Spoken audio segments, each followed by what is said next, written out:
Chapter 835. Even without the general's explanation, Hiralyuo understood what he meant.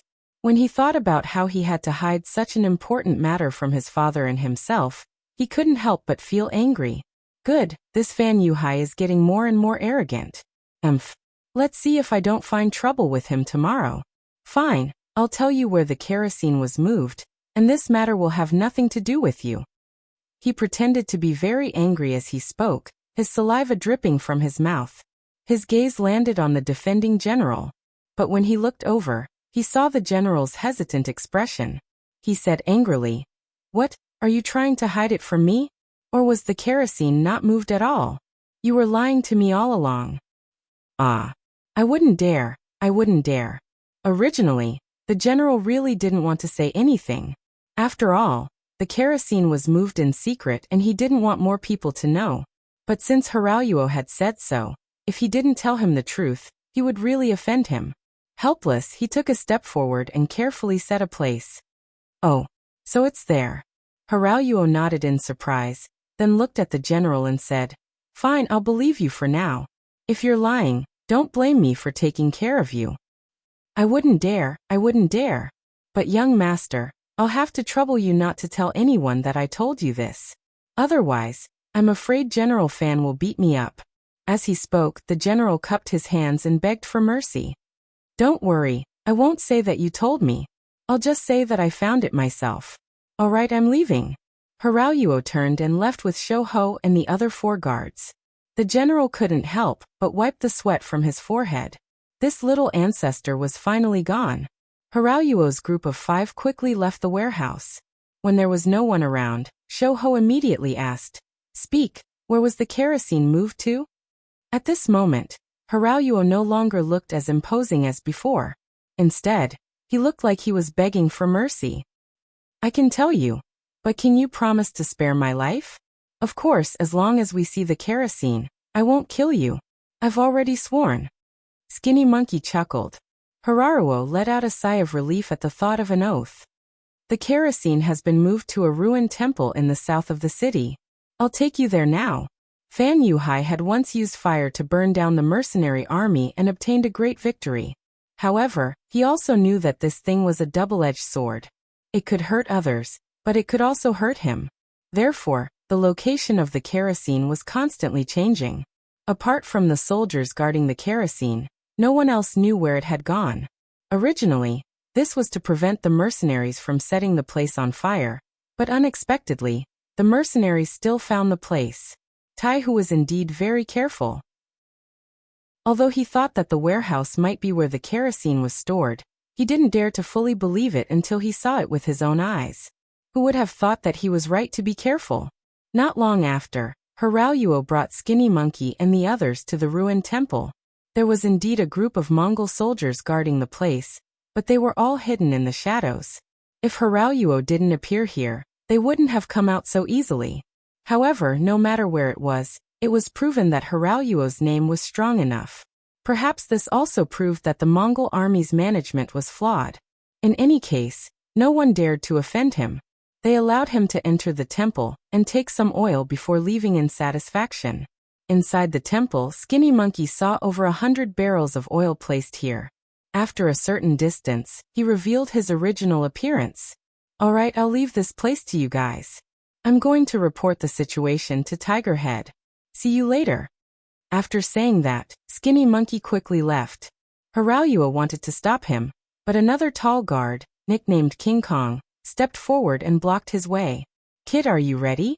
King Kong sneered as he played with a sharp dagger in his hand. Sensing danger, Hiralyuo's face turned pale. What are you doing?" "He said he wouldn't kill me just now." "That's right, he won't kill you. Otherwise, he wouldn't have left so quickly." "But I didn't say I wouldn't kill you, did I?" King Kong was still smiling, but the killing intent on his face was getting heavier and heavier. At this moment, his killing intent was revealed. He couldn't wait any longer. This person in front of him had caused trouble for the 6th young master more than once. In Wolf Fang's eyes, such a person deserved to die. You're despicable." Seeing that they were about to hit him while he was down, Hiralyuo wanted to shout. Even if he died, he wanted to make some noise and attract attention. Unfortunately, his reaction was still a little too slow. The moment he opened his mouth, he felt a sharp pain in his chest. Then all the strength in his body seemed to have been sucked out at this moment. With a face full of depression and regret, he ended his life just like that. Hiraoyuo was dead. After his death, Skinny Monkey quickly returned to the drunken pleasure house. He found Taihu and reported the new situation. He thought that it was a close call. Fortunately, he went to take a look. Otherwise, he was afraid that he would have made a big mistake. I already know what happened. Inform the brothers to stay away from the ruined temple and hide. Also, inform Captain Baizhua and the others that we will begin the operation in half an hour. The cold wind whistled. Although it was spring, the early spring in the grasslands was still very cold at night. Yang Chendong, who had just taken a nap, was woken up by the radio operator, Wang Shan. After reading the contents of the telegram, he laughed coldly and said, "Good, Taihu and the others have done a great service. How about this? Immediately call Tiger's Mane and all the other commanders over for a meeting." In the middle of the night, the mercenary camp started to get busy. One by one, the commanders walked into their tents with faces full of suspicion. When they came out again, their faces were filled with excitement. Not long after, the entire camp started to move. However, this time no one blew the whistle. The soldiers in their tents were all quietly woken up. The movements of the mercenary camp did not attract the attention of the enemy.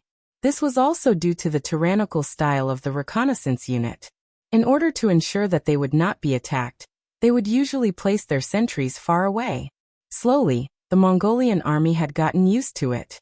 Since they had no intention of attacking the camp, they retreated further and further, losing the ability to observe the movements of the mercenary camp at night. The half hour was about to pass.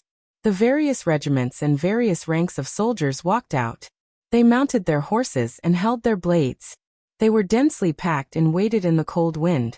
The commander of the reconnaissance battalion, Su Yinsheng, appeared again. Following Yang Chendong's shout, 2 100mm regimental mortar-caliber mortars were delivered in front of everyone. In order to deliver the 2 cannons, Su Yinsheng had personally escorted them. They had arrived 3 days later than the army, but it had to be said that the timing was perfect. Get ready. Looking at the 2 black cannons, which gave off a chilling feeling, Yang Chendong lightly nodded his head towards Qiu Vi and Dao Xiao. These 2 captains had often followed him to test the cannons. Before he had an official artillery unit, they could be considered as qualified candidates. According to the target coordinates that they had obtained before, the 2 cannons were adjusted to the best position after being verified. Then 2 shells were loaded into the barrels of the cannons. After that, the 2 captains turned their attention back to Yang Chendong. He took a deep breath. For tonight's counterattack, he had waited for 3 days. Of those 3 days, he had allowed the other party to insult and abuse him. Now, everything was about to end.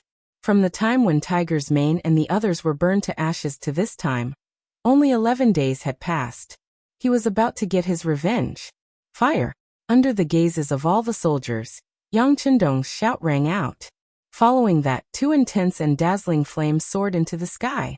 They flew straight towards the ruined temple in Wanda City, which was tens of li away. The cannonballs flew across the night sky like shooting stars. This scene was seen by some of the Mongolian cavalry who were guarding the city. However, before they could react, 2 loud explosions rang out in their ears. Then flames soared into the sky.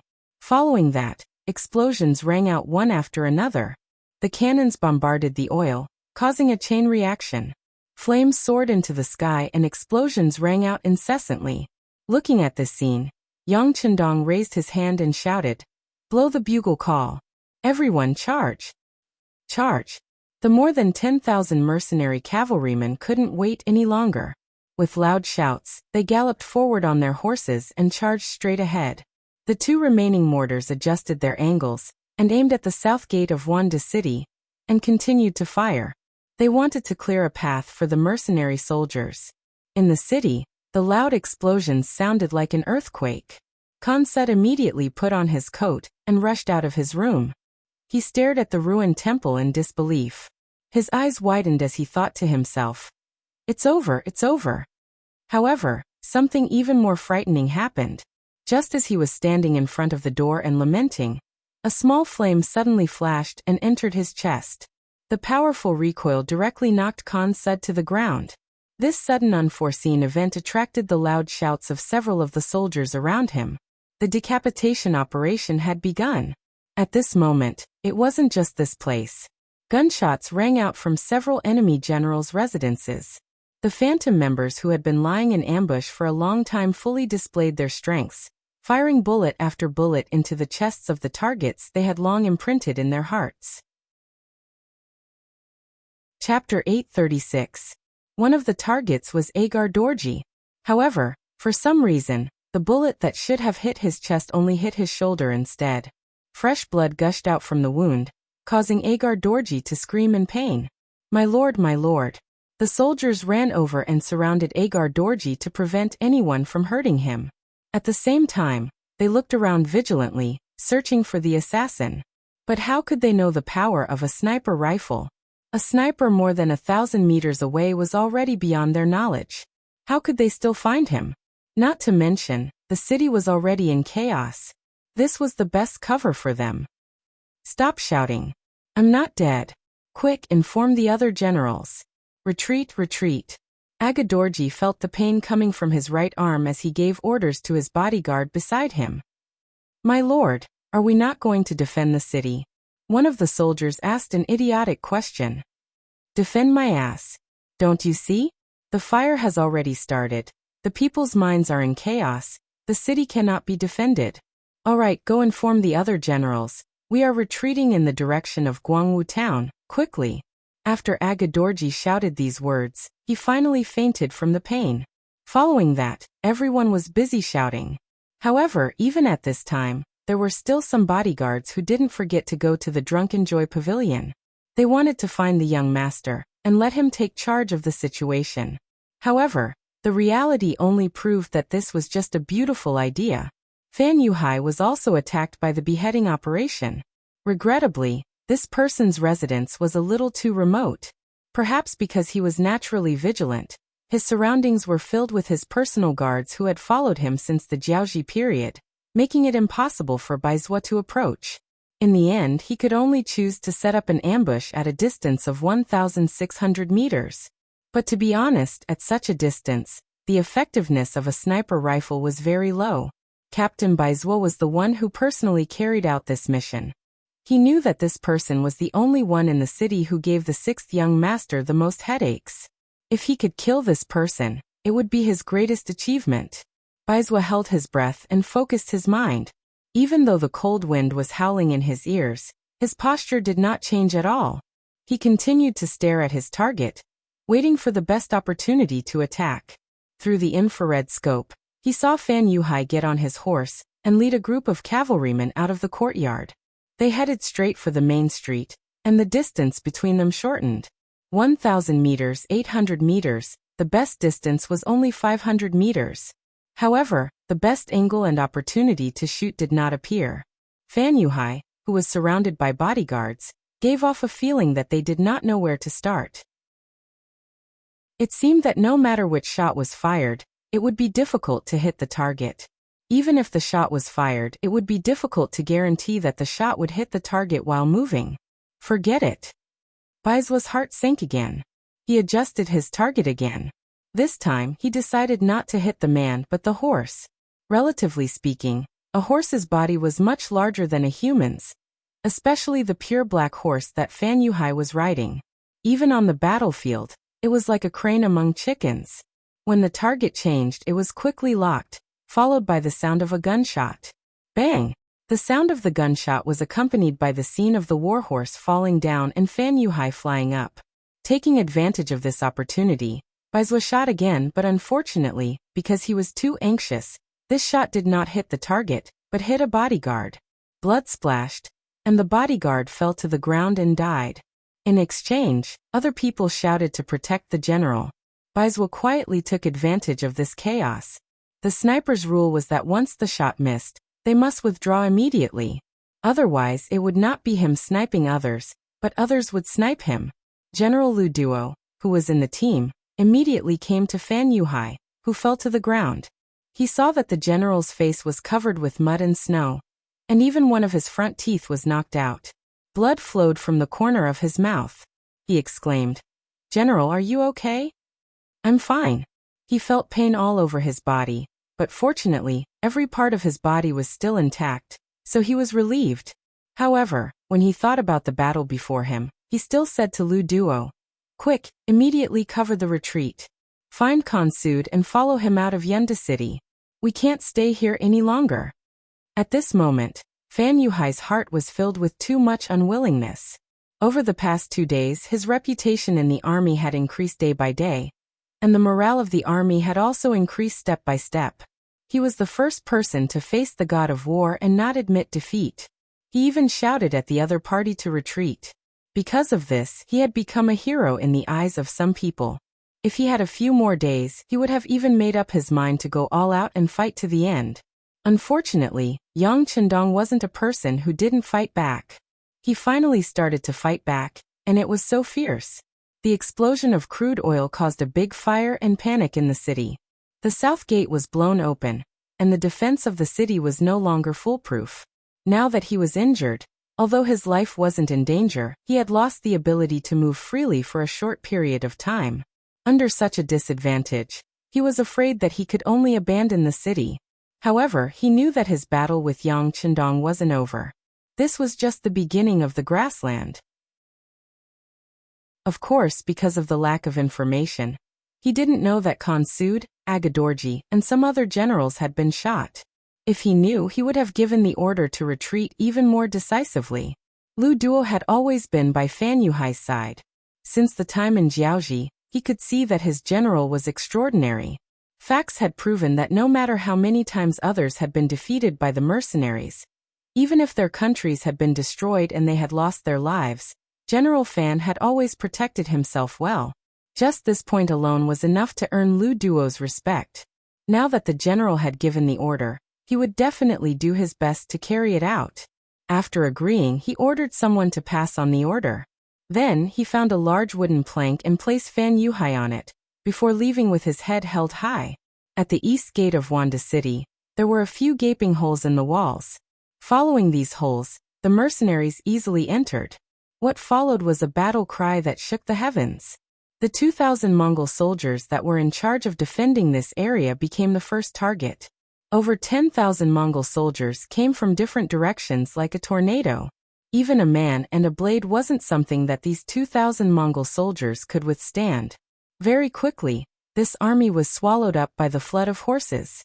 After successfully entering the city, they could see many Mongol soldiers on horseback searching for their troops. When these people saw the mercenaries charging into the city, they immediately scattered and wanted to leave. However, in front of the mercenaries who had a plan in mind, their actions were laughable. When the 1st Regiment had their own mission, they only needed to follow the orders. As for the Mongol soldiers blocking their way, they could just casually kill them. Regiment after regiment of mercenaries entered the city, and the independent division led by Tiger Mang set their sights on Sud Khan, who was constantly running away.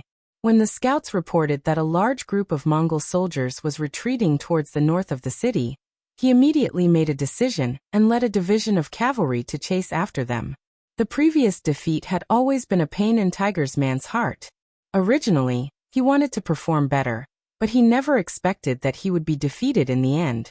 Although the 6th young master did not punish him for this matter, and did not even say a harsh word, he knew in his heart that the young master must be disappointed in him. When one made a mistake, it wasn't something that could be fixed with just a sentence. What Hu Mang wanted to do was to establish a new merit and prove his worth once again. This time, after hearing the direction that the Mongolian cavalry fled in, he sent a personal guard to inform the 6th young master. Then he led his men and chased after them. Tiger's man wanted to wipe away his shame, and this time, he was really going all out. He ordered his soldiers to place their excess equipment outside, and left a battalion of soldiers to guard it. Following that, he took back the horses of this battalion. He wanted to increase the speed of his troops to the maximum, and wanted to catch up to the escaping enemy. Tiger's man left the city. Even though the independent division wasn't fully replenished after the previous battle, Tiger's man didn't hesitate at all with 5,000 soldiers. He knew that the time to beat the drowning dog had arrived. At this moment, there was no time to hesitate. Tiger's man left the city and chased after the enemy at an extremely fast speed. In order to ensure that he could catch up to the enemy, he used all the flares he had. Every time he ran a certain distance, he would fire a shot to light up the path of the army. The Mongol army that left the city first was originally a little flustered. However, after leaving the city, their panic slowly faded. Although the mercenaries had caught them off guard, and even Sud Khan, Fan Yuhai, and a few other generals were injured or killed, they still had their own advantage. That was that their numbers were still many times that of the enemy. Based on this, as long as the mercenaries weren't stupid or crazy, they definitely wouldn't chase after them. When more and more people had such thoughts in their hearts, suddenly, the scouts behind them sent news that they had discovered a large group of mercenaries following them. Many of the generals were stunned. Did these mercenaries not want to live anymore? Weren't they afraid that they would die if they chased after them? General Chun, I'll give you 3,000 cavalrymen. Stay behind and bring up the rear. Remember, it's best if you can take down the enemy. If you can't, delay for a while before leaving. Lu Duo, who had temporarily taken over Fan Yuhai's position, said to one of his subordinates. General Chun was asked to stay behind. Although he had a bitter expression, he knew that he couldn't disobey orders. He could only nod his head and leave with 3,000 cavalrymen. The Mongol army continued to retreat. Lu Duo looked at the dark sky and hoped that the sun would rise. As long as the sun rose, he would be able to clearly see the actions of the mercenaries. He wouldn't give them any chance to launch a sneak attack. If they did well, it wasn't impossible for them to counterattack. Chapter 837. General Chun led the 3,000 cavalrymen back, and coincidentally bumped into Tiger's mane. Just as he got into position and raised his saber to kill, a white light suddenly flashed in front of his eyes. The strong light made him unable to open his eyes for a moment. Fortunately, this feeling disappeared quickly. However, before the light disappeared, his eyes couldn't help but twitch because he seemed to see the cavalrymen on the other side raising their spears, and then. There was no then. The 6 battalions of musketeers used the flare to lock onto the approximate location of the enemy. Then gunshots rang out and the Mongolian cavalrymen who were still in a daze were shot off their horses one after another. When the distance was less than 500 meters, the power of the Type 81 assault rifles had already exceeded the imagination of some people. After the gunshots, there was the sound of war horses galloping on the ground. Tiger's mane led the other cavalrymen and quickly rushed over. Taking advantage of the moment when the enemy was stunned, they raised their sabers and slashed down. As they slashed, the Mongolian cavalrymen fell off their horses one after another. Without knowing the enemy's situation and the fact that they were defeated, the 3,000 Mongolian cavalrymen couldn't even unleash their advantage, and were pierced through by the arrow formation. Naturally, the reason why they were able to succeed so smoothly was because they weren't elites to begin with. They were all recruited by Fan Yuhai when he was roaming the grasslands. Their combat strength could only be said to be average. Their numbers were inferior, their quality was inferior, and even their will to fight was much weaker. After just one wave of attack, they took at least 1,000 heads. After just one attack, the 3,000 cavalry were crippled. General Chun was unfortunately killed by a musket. Without a head, the Mongolian cavalrymen scattered like birds and beasts. Those who could run ran away without a trace. Those who couldn't immediately threw down their weapons and surrendered. Leave a battalion to look after the captives. Also, take away their war horses. Everyone get 2 horses and continue the chase. After tasting the sweetness of victory, Tiger's mane didn't have any intention of stopping. To him, this was a once-in-a-lifetime opportunity.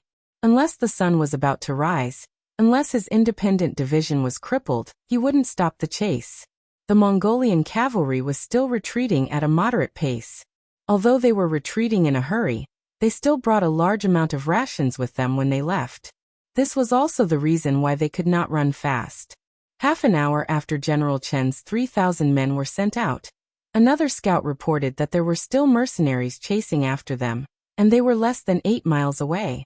For cavalry, a distance of 8 miles could be covered in 2 or 3 charges. Hearing this, Lu Duo wanted to stop the army and have a head-on clash with the mercenaries, but he was worried that he would fall into their trap. He wanted to ask General Fan, who was already unconscious, but he was afraid that this would show his incompetence. In the end, he made his own decision. He called over General Kambala, who was guarding the rear with him, and told him his worries. "General, there are mercenaries following us. If we don't get rid of them, trouble may come at any time."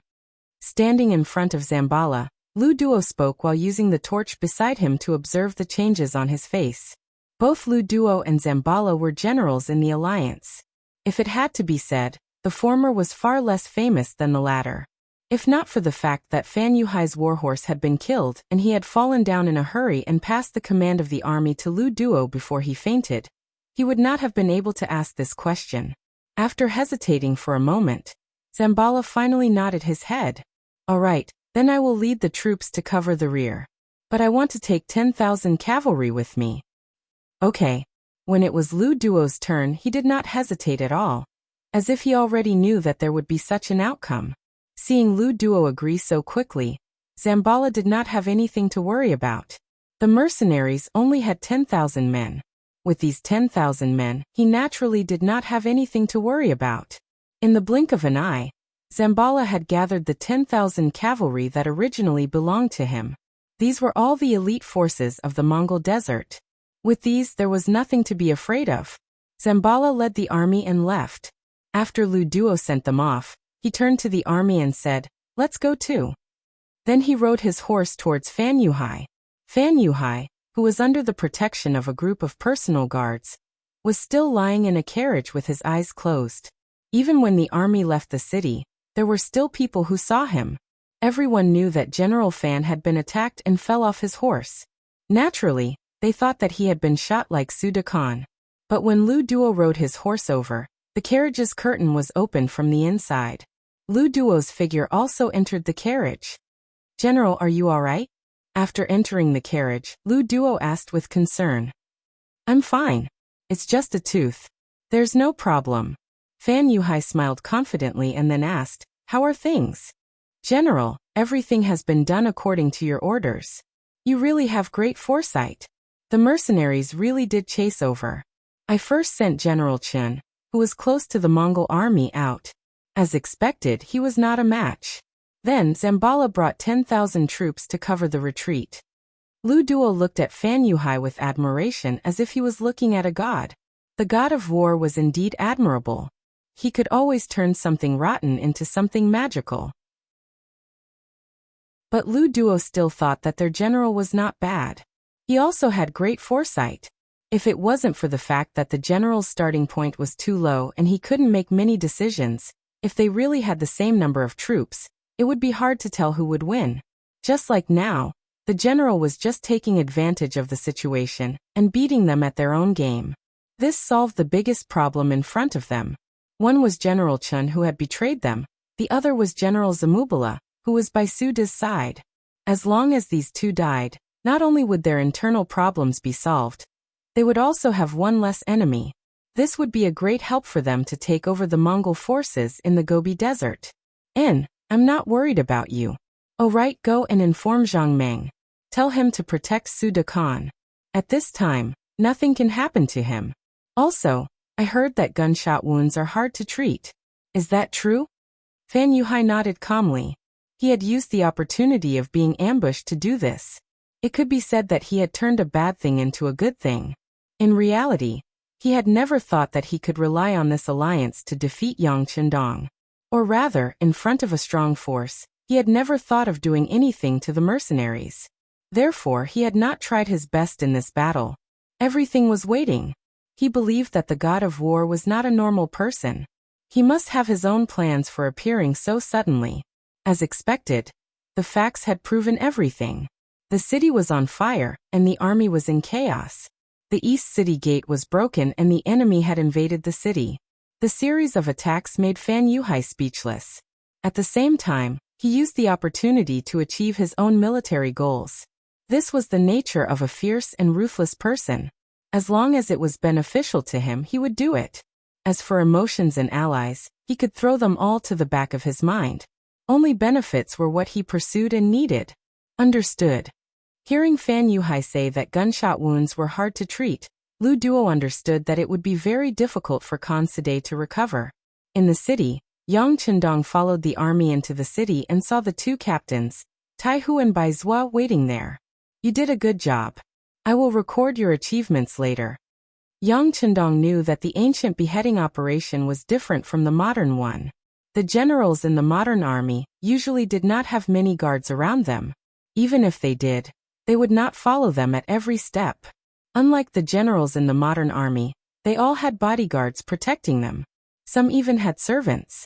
When they went out, they would not leave their side at all. It was very difficult to take their head in the midst of tens of thousands of soldiers. It was already very good to be able to complete the mission. Excitement flashed across the faces of the two captains, but then Baizhua lowered his head and said with some shame, "Sixth young master, I personally went to carry out the operation against Fan Yuhai, but there were too many bodyguards around him. I did not wait for the right opportunity and only hit his horse, causing it to fall to the ground." Fan Yuhai was fine, which was something that Yang Chendong regretted. However, when he thought about how this person had been defeated by him more than once, and how the facts had proven that this person was not terrifying, he said magnanimously, "It's fine, this is his fate. Perhaps this is not a bad thing for us. But next time, we won't be so lucky. And next time, we definitely won't let him escape."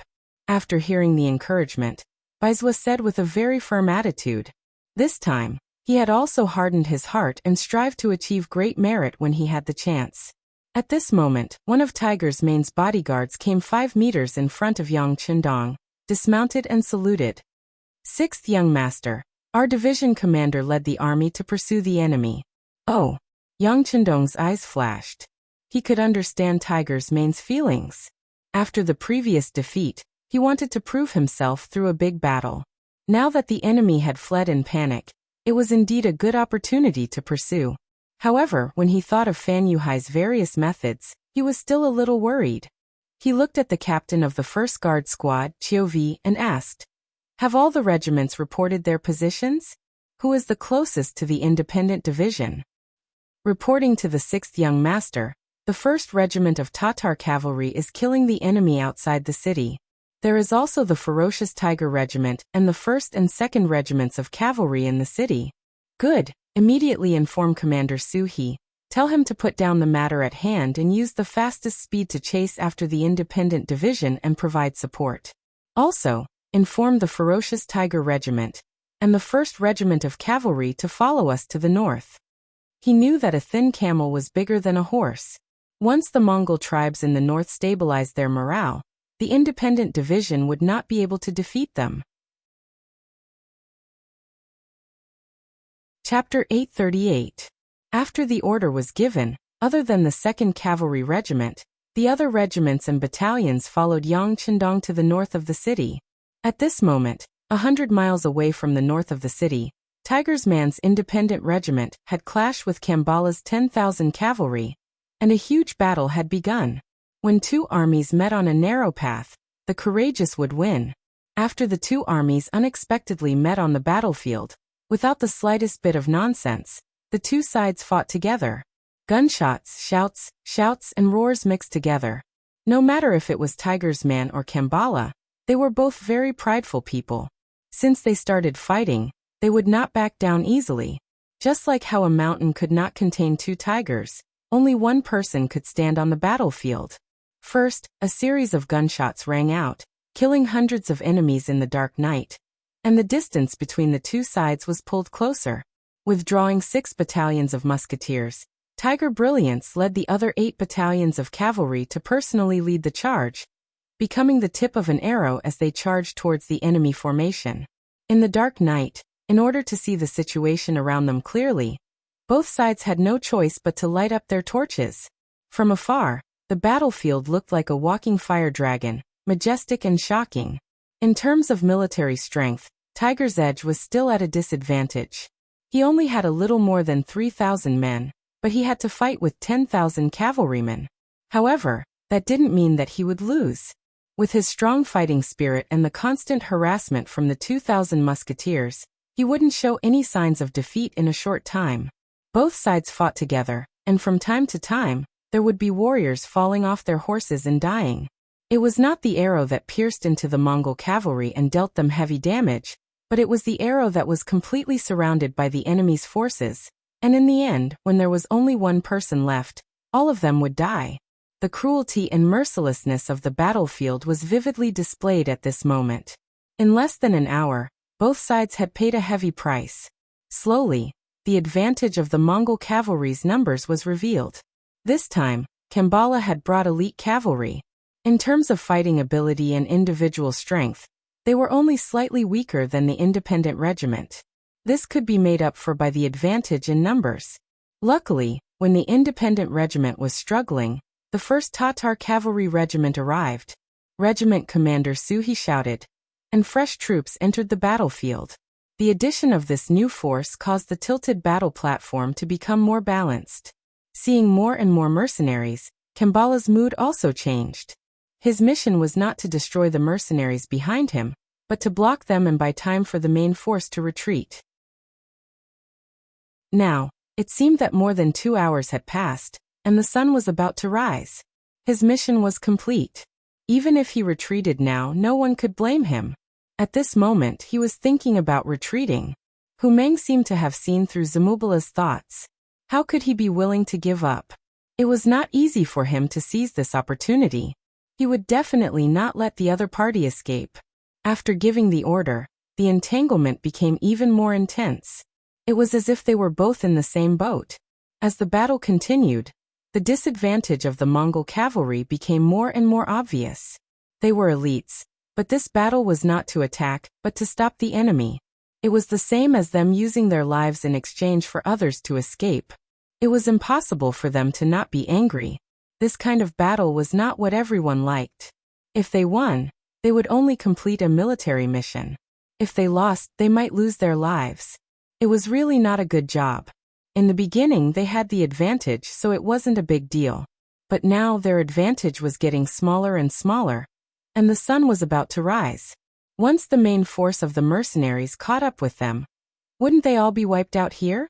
Everyone was selfish. The cavalry who did not want to die started to find a chance to retreat. Facing the attacks of the mercenaries, they did not resist as fiercely as before. The morale of the troops was obviously shaken at this moment. As the main general, Kambala was naturally deeply affected. He could understand the mentality and situation of the soldiers, so he did not blame anyone. He steeled his heart and decided to abandon the 1,000 cavalry to stop the mercenaries while he led the main force to escape. He even had the thought of cutting off his own losses. But before he could think about it, a large number of torches appeared in the west and were quickly moving towards the battlefield. Just based on the direction, it should be the main force of the mercenaries. At this moment, he did not give Kambala any more time to think. He turned around and fled. As he retreated, he shouted for the other cavalry to retreat with him. The mercenaries' reinforcements had just appeared. If they escaped now, they still had a chance. But the moment they were surrounded, they would not be able to find a way out. Zamubala decisively chose to retreat. He didn't even have the time to arrange who would cover his retreat. He wanted to seize every minute to escape. However, he also didn't think about who his opponent was this time. Even if Yang Chendong arrived with his troops, how could he let the fat meat in his hands escape? Long before he appeared, he had already arranged for the leader of the ferocious tiger regiment, Xiaofeng, to circle behind them and set up a formation. The predecessor of the ferocious tiger regiment was the cold vanguard regiment. The old soldiers were not only equipped with the 95 style, they were also equipped with 7 steel crossbows. No matter if it was close combat or long range, they could be called the king. With such an elite army placed there, how could you escape just because you wanted to? Kambala did not know this. But very quickly he realized that the situation was not right.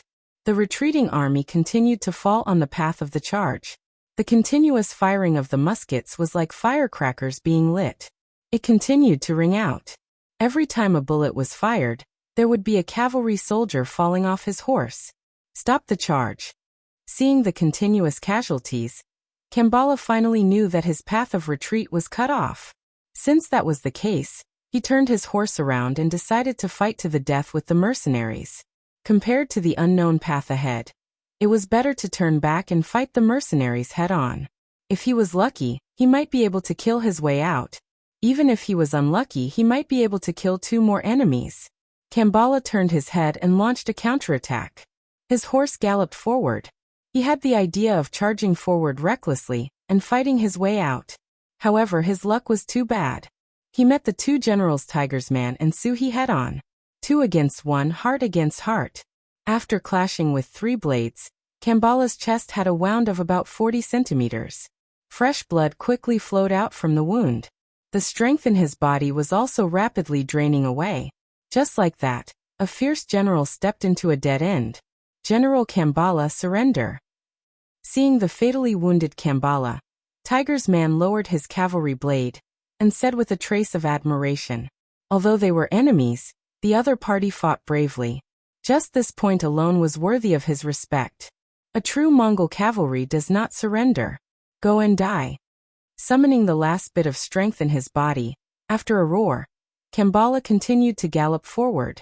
It was as if he wanted to perish together with Tiger's Man. The cavalry blade flashed. A blade to the throat. Tiger's Man firmly held onto the cavalry blade that was still dripping with blood. Beside him, Kambala's body trembled. Then with a plop, he fell off the horse. His eyes were wide open, indicating the unwillingness in his heart when he died. However, if he knew that he was only used by Fan Yuhai, and that his head was delivered to the hands of the mercenaries by his allies, he might not be able to close his eyes. Kambala died in battle, and the sky began to brighten. The situation on the battlefield was so clear. Under the encirclement of cavalry and muskets, the Mongol cavalry finally put down the curved blades in their hands and knelt down to surrender. This battle was not bad. Seeing that at least 4,000 Mongol cavalry were captured, and they were the elite type, Yang Chendong revealed a gratified expression when he looked at Tiger's Man. Before, he was really worried that after the last battle, Tiger's Man's fighting spirit would be shaken and he would be afraid. Or if that was the case, he could only keep this person by his side and do some things that he could do. Fortunately, he did not disappoint him and his might did not decrease. After being praised by Yang Chendong, Tiger's Man's tiredness immediately disappeared. He opened his mouth and laughed. With these words, everything was worth it. Okay, the independent division will stay and clean up the battlefield. The other regiments will follow me back to Wanda City. There is still a big battle waiting for us. Yang Chendong stretched out his hand and patted Tiger's Man's shoulder. He turned around and shouted to the other regimental commanders who had gathered. While he was on his way to help Tiger's Man, the 2nd Tatar Cavalry Regiment had sent news that they had surrounded Agadorji and his 10,000 men in Guangwu City, which was not far from Wanda City. This news almost didn't make Yang Chendong turn around. He knew that rice had to be eaten one bite at a time. In the end, he decided to help the independent division solve the problem first before going to Guangwu City to help. Considering that he only had 1 regiment, and it was not a full regiment, he was afraid of losing the situation. He also ordered Liu Zhuo's 2nd Cavalry Regiment, who was cleaning up the battlefield in Wanda City, to send a battalion to help. He also arranged for the reconnaissance battalion, Su Yinsheng, to bring reinforcements. Now that the matter here was finally solved, it was time to go to Guangwu City to take a look. To tell the truth, this time's decision was somewhat beyond his expectations. Before the battle, he had only given orders to the regimental commanders to act according to the circumstances. He did not expect that his regiment could actually blast 10,000 enemies into Guangwu City. Speaking of which, this decision was not a coincidence, but a manifestation of his own superior wisdom. After receiving the military order, he took the 2nd Tatar Cavalry Regiment, which only had 2,000 men, into Wanda City. He sent people to inquire about the situation in the city. With the help of the reconnaissance battalion, he learned that Agadorji had left through the west gate. He also learned that this person had been shot in the shoulder, and was afraid that he would not be able to move quickly. After that, a bold idea was born in his mind. Chapter 839. After Shobai gave the order, a rumor spread that Sud Khan and Fan Yuhai had been ambushed and their lives were in danger. Many of the Mongol soldiers had already surrendered to the mercenaries. At the same time, he ordered his soldiers to hold 4 torches each and chase after the Tatar army under the cover of the night. As soon as the rumor spread, the scout at the rear reported it to Agar Dorji, who was fleeing in the carriage. The gunshot wound on his shoulder was no longer bleeding, but the bullet had not been removed. Every time he moved, he would feel excruciating pain. But when he heard that Sud Khan and Fan Yuhai were in trouble, he could not help but laugh to the sky. Ha ha ha ha ha, good, very good. They are in a worse situation than me. There was a saying that when you were down on your luck, all you needed to do was to find someone who was even more unlucky than you. Then, your mental state would immediately be balanced. Agar Dorji, who was laughing, had an ugly expression on his face.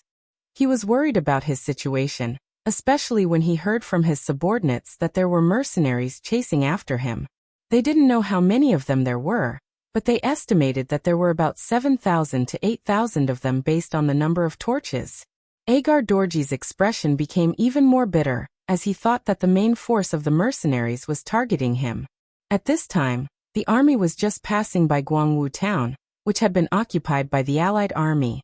Seeing the city in front of him, he did not want to be ambushed by the mercenaries. He ordered his soldiers to enter the city and use the city as a base to defend. When the army entered the city, the 4 gates were quickly closed. Only then did Shobai feel relieved. If the enemy did not pay attention to him, then with his 2,000 men, he would not be able to stop the army and create enough time for the main force to surround the town. Now that they had entered the city, they were like turtles in a jar, at the mercy of the mercenaries. The sky gradually brightened, and a battalion of the 2nd Regiment of Reinforced Cavalry and the main force of the Reconnaissance Battalion arrived at Guangwu town, cutting off the enemy's escape route. The Tatar cavalry, who had been running for most of the night, were now guarding the city. Although there were not many mercenaries surrounding the city, they did not intend to rush out of the city. In their view, with the protection of the city, it was much better than being surrounded on all sides of the grassland. In the morning, Yang Chendong and the main force of the mercenaries finally arrived at Guangwu town. When he saw that the city was completely surrounded, the 6th young master's face revealed a smile. Good, good, this time Shobai has done a great service. 6th young master, you flatter me. It's just a little trick. Shobai did not dare to claim the credit. Haha, it would be great if every general had this kind of little. Yang Chendong was still chuckling. He then patted Shobai's shoulder, full of appreciation. Previously, Shobai had suddenly been promoted from a fallen general to a regiment commander. During this time, he had not made a single contribution, only following Yang Chendong to the capital. This had caused the dissatisfaction of many people, but no one dared to challenge the authority of the 6th young master.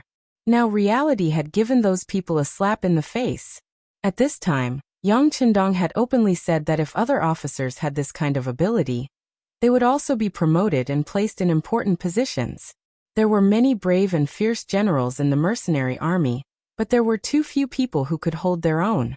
And those who had this kind of ability were now division commanders. The other regimental commanders were brave in battle, but they lacked the necessary tempering. With this order, the mercenary army surrounded Guangwu so tightly that not even a drop of water could pass through. Any other army would have been waiting for the Tatar army to break out of the encirclement, or for them to surrender when they ran out of provisions. It was just a town, and without any preparations, there was no way it could support an army of 15,000 soldiers. But in Yang Chendong's eyes, he wasn't willing to wait any longer. 2 mortars were pulled to the foot of the city wall. Every 8 hours, 2 shells would be fired at the defeated Tatar army.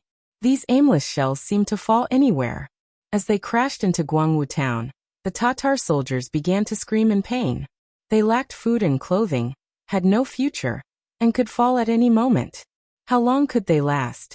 In the impenetrable encirclement of Guangwu town, which had no water source, after just 4 days, some people began to drink from the snow on the streets and roofs. But the weather was getting warmer, and there was not enough snow, so the situation became even clearer.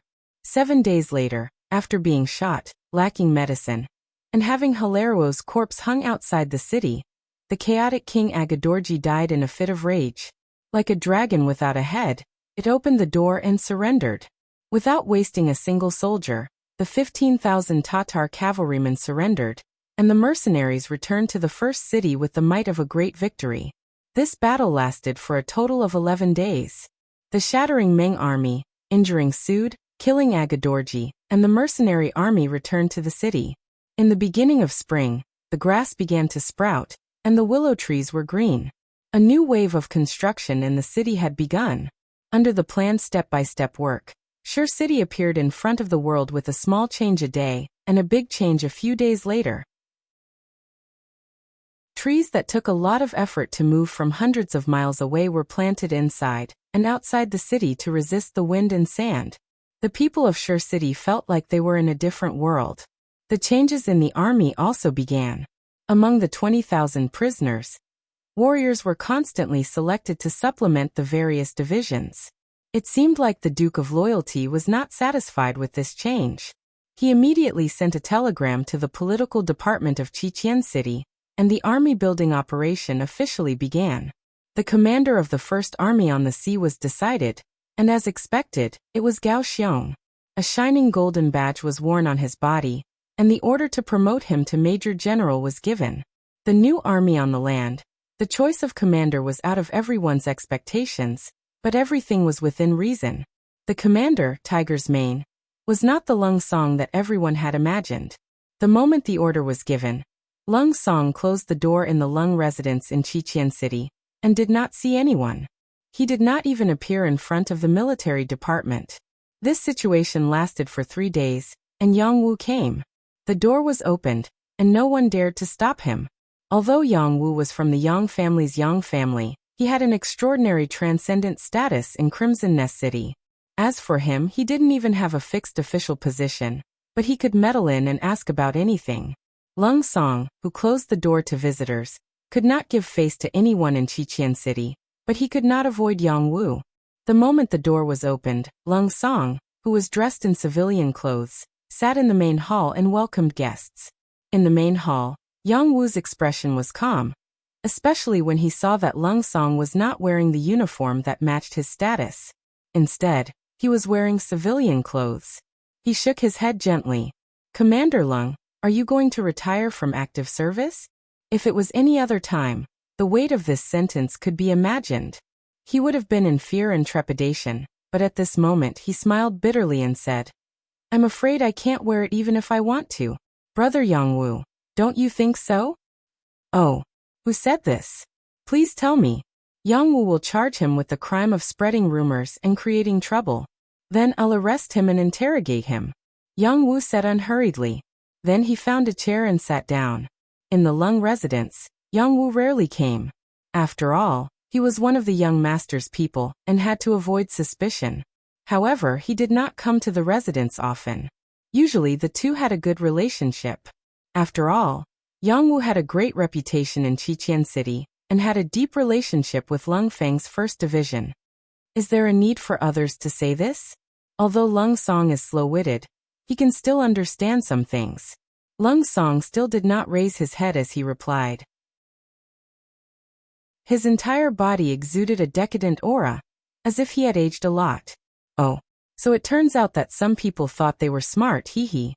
Yang Wu chuckled, then shook his head as if he didn't dare to agree. Hearing Yang Wu's mocking words, Lung Song raised his head with a puzzled expression. He thought to himself, "Did I think wrong?" Seeing Lung Song's puzzled expression, Yang Wu shook his head. It was the young master's idea to not promote Lung Song's position this time. Lung Song's name was also not mentioned in the 5-man investigation. It was still the young master's idea. In the end, this was just a warning. Lung Song's dissatisfaction with the Army's First Division's performance in the incident with Yang Taiju and Chen Shuquan was also a warning. He originally thought that some people would be brave after being humiliated, but now it seemed that the pressure was too great. It was so great that some people felt like they could not breathe and wanted to give up. This was especially so when Lung Song saw that there was no hope of promotion and adopted a passive approach. When the news reached Yang Qindong's ears through a telegram, It was not hard to say whether he was disappointed or not. It was often said that the greater a person's mental endurance, the greater their achievements. Just from this sentence alone, it was clear that Lung Song's performance was not good. Yang Chendong even wanted to give up on this person. He had raised Lung Song with one hand, so of course he could suppress him with one hand. However, at this time, the future 6th Madam Wan Xiaoyu suddenly sent a telegram. She was actually pleading for Lung Song. The telegram did not have many words. The meaning was simple and clear. Everyone would make mistakes. Lung Song was just temporarily blinded by fame and fortune. In reality, his character was not bad. In Yang Tieju's case, it was already proven that he was not involved. In the investigation, there was also no evidence that he had made any mistakes. His mistake was that he had been too proactive in this period of time. His mistake was that he had contacted some people he should not have contacted, wanting to be promoted. Lung Song thought that if more people were willing to speak up for him, he would be able to firmly wear the title of Army Commander and Major General. However, he did not think about who gave him everything in Crimson City. If that person did not nod, what was the point of letting 1,000 people speak up? Chapter 840. Luan Xiaoyu's telegram changed Yang Chendong's decision in the end. Since this person had been by his side for a long time, and had always performed well in the past, he finally forgave him. Thus, Yang Wu's current actions came about. Seeing that Lung Song was in such a state, it was useless to rely on words to advise him. Yang Wu sighed softly and decided to help him to the end. He would properly enlighten him and explain things to him. Of course, he would only do this once and only once. If Lung Song still did not know when to back down after this incident, then he would really have to give up. Division Commander Lung, the young master still has hope for you. After a moment of silence in the hall, Yang Wu finally spoke. Just this sentence alone made Lung Song's eyes light up. He raised his head and stared at Yang Wu. He knew that this person would definitely have something to say. Sure enough, Yang Wu did not stop and continued. Division Commander Lung's performance was indeed not very good a while ago, especially when you found a lot of people to speak for you. Your thoughts may not be wrong, but your actions were not wise. Don't you know that the people you're looking for, everything they have was given to them by young master? Their identities, including yours and mine, can be taken back at any time as long as the young master is willing? I did not mean to pressure him. I just... Lung Song anxiously explained. All right, Division Commander Lung does not need to explain to me. There is also no need for this because the young master has never cared.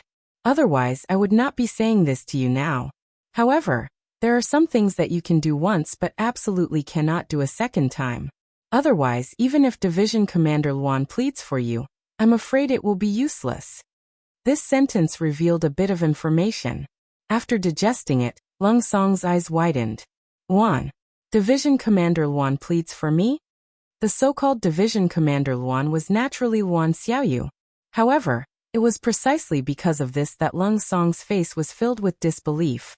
Be it in public or private, the relationship between the two was very ordinary. Except for the necessary contact at work, there was no personal relationship. There were even many times when Luan Xiaoyu's attitude towards Lung Song could be described as cold.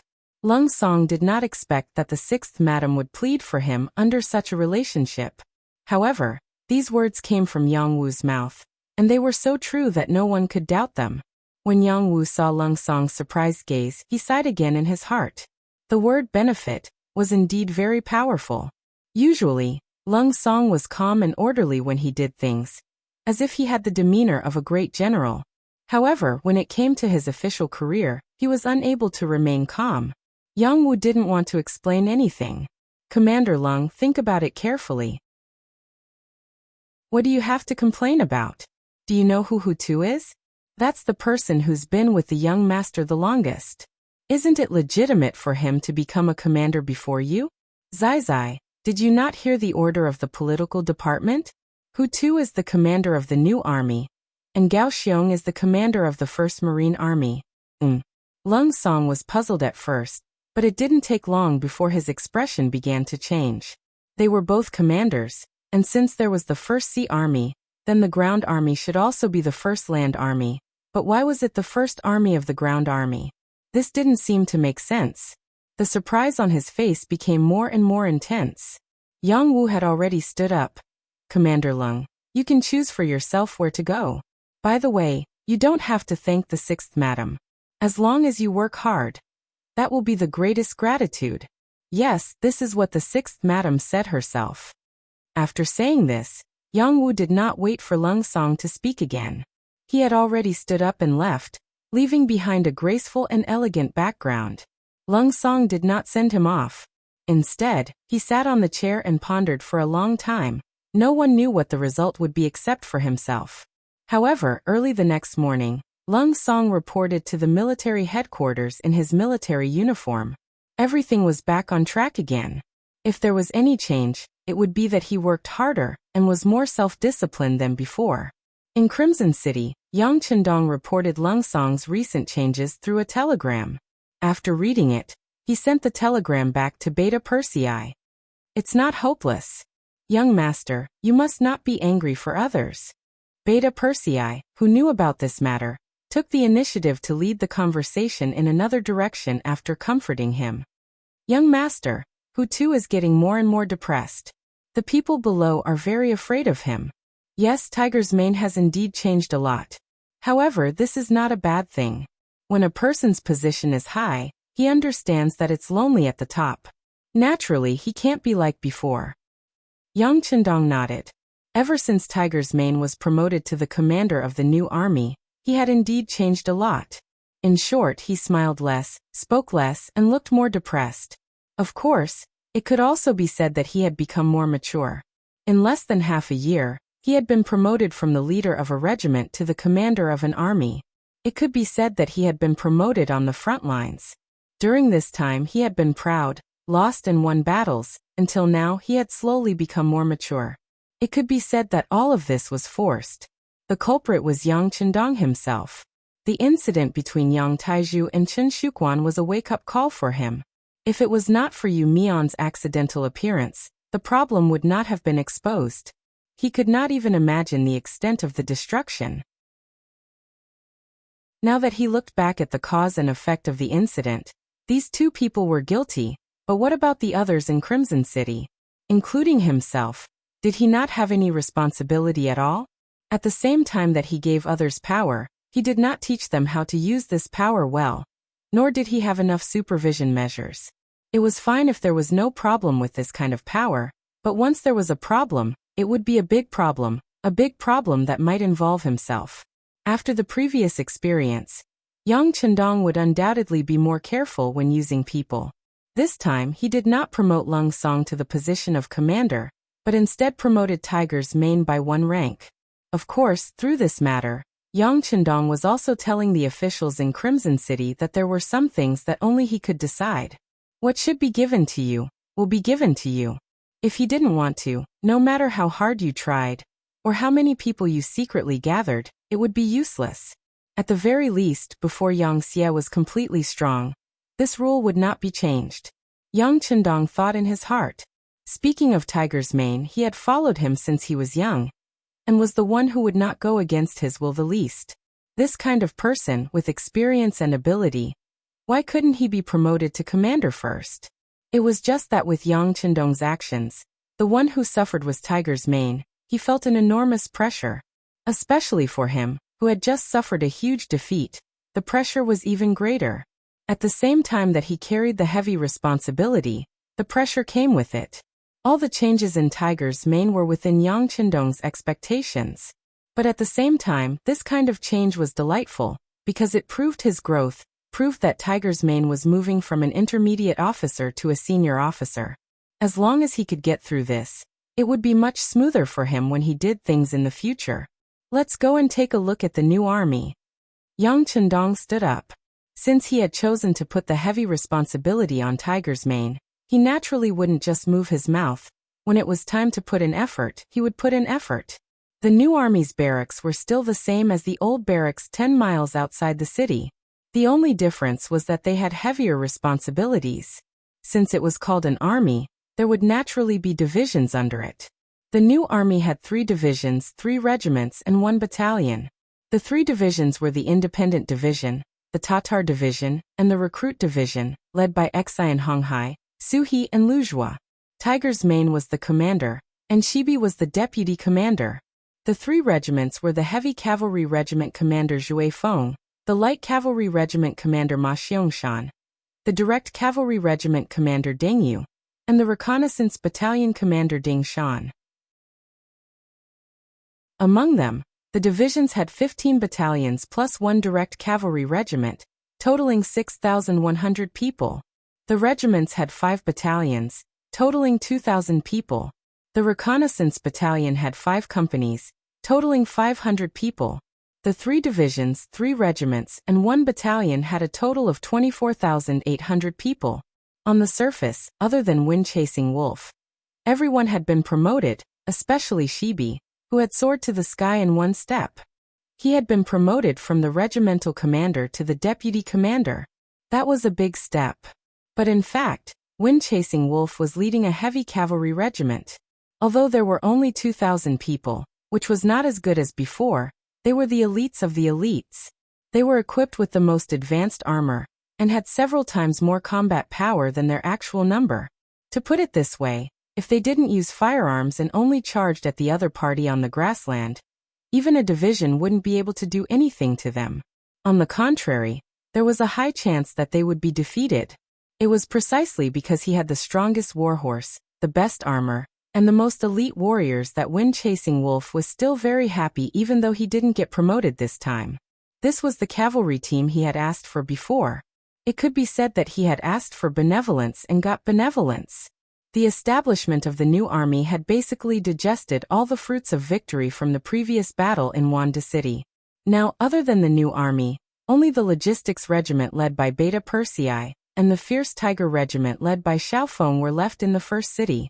After handing over the matter of improving the military quality of the army and patrolling the surrounding areas to Tiger's Mane, Yang Qindong focused his energy on the construction of the city.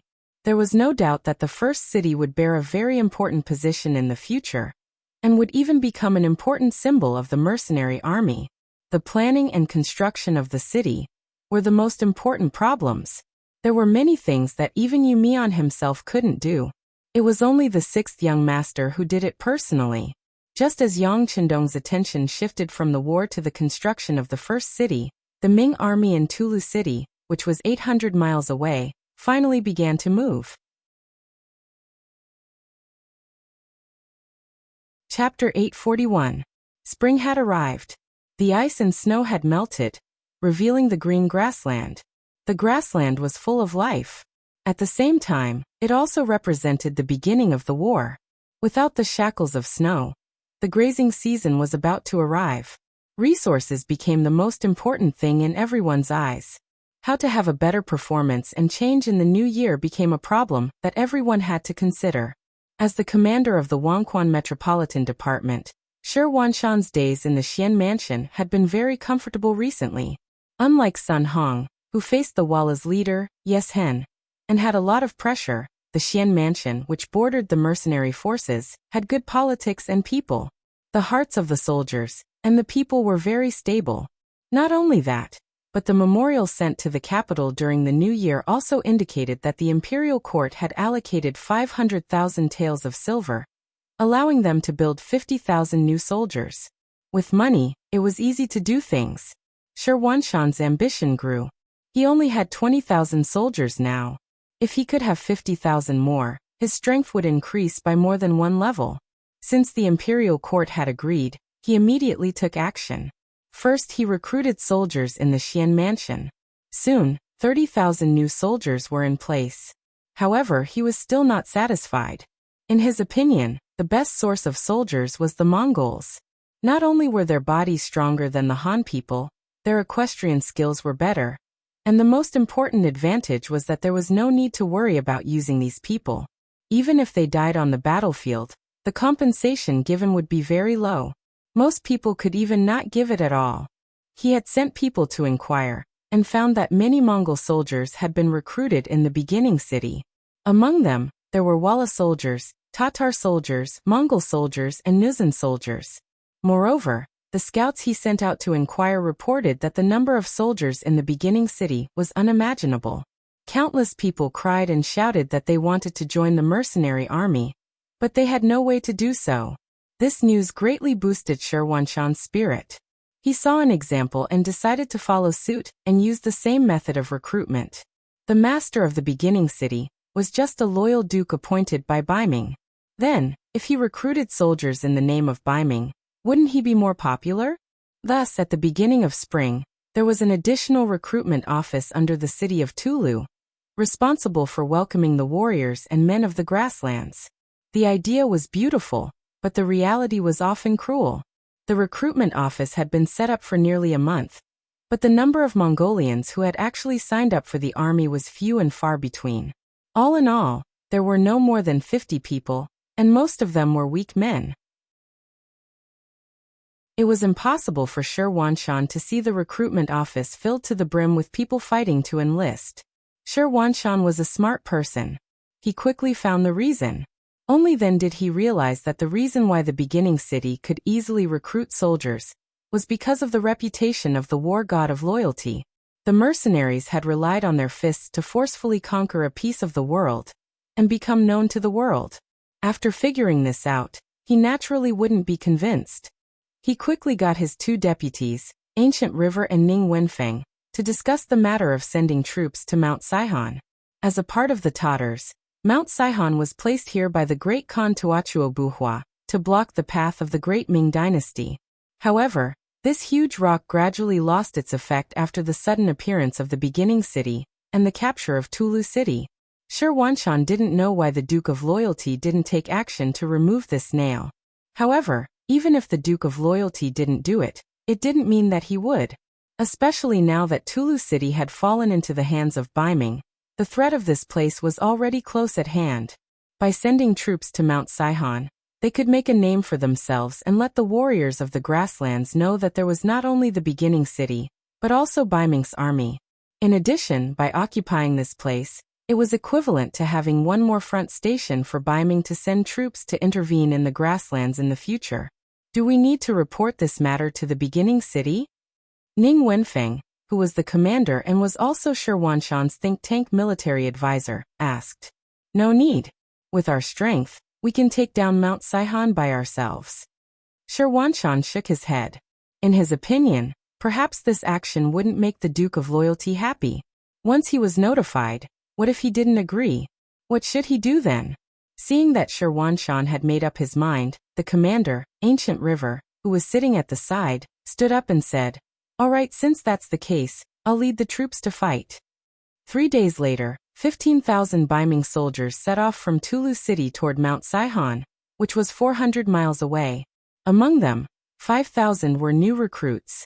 On the city wall, as the guarding eunuch Deng Chong watched as Ancient River, who was dressed in armor, led the troops away, he spoke in a hoarse voice. Commander, sure, I can fill in the memorials for the expedition later, but we must win this battle. Otherwise, I'm afraid that there will be people in the imperial court who will cause trouble for us. Haha, don't worry, eunuch Deng. With General Ancient River leading the troops, there will only be 8,000 enemies on Mount Saihan. There won't be any mistakes. Sherwanshan looked confident. From all the information he had gathered, this battle wasn't going to be difficult. However, after 5 days, a letter requesting reinforcements was sent back to Commander Shur in Tulu city. The letter was personally written by General Ancient River. When he arrived at the foot of the mountain, he prepared to attack the city. However, on the 3rd day, when the army launched their attack, they were blocked at the Black Stone Slope. Relying on the advantageous terrain, the Tatar army continuously counterattacked. After charging again and again, 4,000 soldiers died in battle, but they still didn't achieve any results. Not only that, but the 5,000 new recruits were also heard by the army. No matter what orders were given, they weren't willing to charge together with the old soldiers. Seeing that there were only 6,000 men left, Ancient River had no choice but to ask for reinforcements. In the past, all the information said that the Mongol army was useless. When faced with the attacks of the mercenaries, they were often quickly defeated and showed signs of defeat. This made Sherwanshan think that the Mongol cavalry had also fallen, and that their combat strength was not as good as before. However, now that they had actually fought, he knew that it wasn't that the Mongol army had fallen back, but that the mercenaries were too strong. However, since things had come to this, there was no turning back. At this moment, there was no possibility of stopping and retreating. If he really did that, the morale of the army would definitely be shaken, and the recruitment of new soldiers would naturally be unable to continue. Send the troops. This time, I will personally take action. I will lead 5,000 soldiers. Sherwanshan decisively made a decision. He ordered Ning Wenfeng and eunuch Deng Chong to stay behind in Tulu City. He personally led 5,000 old soldiers to Mount Saihan. In the beginning city, Yang Chendong had already received the news the moment the army in Tulu City began to mobilize. Sherwanshan, who thought that he was smart, closed the 4 gates and didn't allow anyone to leave the city. However, he didn't know that there was something called a telegram. People didn't need to leave the city to send the news to very far places. After receiving the news, Yang Chendong quickly saw through Sherwanshan's motive. To the south was the territory of Datong Prefecture. There was an old rival of Baiming Yeshen. If they begged him not to harass them, they would be very lucky. Then they would definitely not find trouble with him. The beginning city was very powerful, and it wasn't something that Sherwanshan could easily touch. After thinking about it, it seemed that there was only Mount Saihan left. Speaking of Mount Saihan, they had also fought with the mercenaries before. They had launched a sneak attack, but they didn't gain any advantage. Yang Chendong originally wanted to get rid of them as soon as possible. However, after the scout reported the terrain there, he stopped this plan. Now was the time to develop the beginning city. It was just a poor mountain. It didn't matter whether they occupied it or not. Even if they occupied it, they still had to send people to guard it. Without that place, it meant that there was no buffer between him and Baiming. Yang Chendong, who had always looked at the big picture, let them go. He didn't expect Sherwanshan to have designs on them. Well, since he wanted to hit a rock, he might as well do it. When the time came, both sides would suffer. Wouldn't that be more beneficial to him? After receiving the news, Yang Chendong didn't take this matter seriously. In fact, he had already thought about the outcome. On this day, he was attending the opening ceremony of the newly built Yang Family Academy in the beginning city. After a few months of hard work, an academy with a height of 4 stories and an area of more than 100 acres was built. Yang Chendong was the president, and Wang Si was the first vice president. They were in charge of the main matters of the academy. The academy opened up the main subjects such as mathematics, language, physics, science, medicine, and other subjects. There were also other subjects such as sports, music, art, and even foreign language classes. Although they were only teaching some Mongolian, Russian, Japanese, and Korean for now. However, it wouldn't be long before some Western languages would be developed. At that time, there would be a group of foreign language talents here. This would play a great role in future dealings with countries around the world, and even in occupying them. Because of Yang Chendong's participation, the ceremony became very lively. The 500 students of the academy for the first time were all present. And this was only the first batch. In the future, there would be more people who would enter to learn. After learning, they would be used by Yang Xia. Just after the ceremony was completed, and under the accompaniment of Wang Si, the vice president, he was walking around the academy. The commander of the reconnaissance battalion, Su Yinsheng, appeared and gestured to Beta Persei from afar. Soon after, an urgent report was sent to Yang Chendong. Glancing at the contents of the report, Yang Chendong's eyes paused for a moment. Then he said to Wang Si, who was accompanying him, "Dean Wang, please take care of the matters here. This young master still has something to do, so I'll go first. Tiger Army Commander, come with me." After hurriedly leaving the academy, Yang Chendong returned to the war room in the Yang residence. Tiger Ming quickly came over. The report that had just been sent was also sent to him. After reading the contents, Tiger Main's face flashed with surprise. After thinking for a moment, he looked at Yang Chendong and said, "Young master, leave this matter to the new army." "Okay, what do you think?" Yang Chendong nodded lightly. The war naturally had to be left to the new army. Unless the situation was serious, he would only bring the tiger army. Chapter 842. Tatar Cavalry's Spring Hunt. Chapter 842. At this moment, Sherwanshan had already arrived at the foot of Mount Sihon with 5,000 reinforcements. Not only that, he had already launched 2 attacks. Under the ferocious attacks of the reinforcements, they had already taken over half of the magnetite slope. The dawn of victory was right in front of them. Report. A scout on a fast horse suddenly appeared in front of the Biming army's tent. Then the cavalryman, who was sweating profusely, jumped off his horse and knelt on the ground. Commander, a large number of Tatar cavalrymen suddenly appeared 50 miles behind us. They are heading straight for us. Behind us? Sherwanshan's face turned cold when he heard the report. His eyes were filled with disbelief. Ancient River, who was standing at the side, was also shocked. What's going on? Are you sure it's the Tatar cavalrymen? Where did they come from? How many of them are there? We don't know where they came from, but there should be around 40,000 of them. The scout raised his head and then lowered it again, reporting what he knew. Retreat, continue scouting. When he heard that there were 40,000 enemy cavalrymen, Sherwanshan could no longer remain calm. After the scout retreated, he glanced sideways at Guhi, who was at the side, with a strong intention to ask. Let's retreat. Let's retreat to Tulu City first. Maybe they aren't coming for us. At this moment, Ancient River didn't have any better suggestions. He could only say this with a fluke mentality. Okay, prepare to retreat immediately. We don't have much time left. It was only 50 miles away. The cavalrymen would arrive in the blink of an eye. It didn't matter if these people were coming for them or not.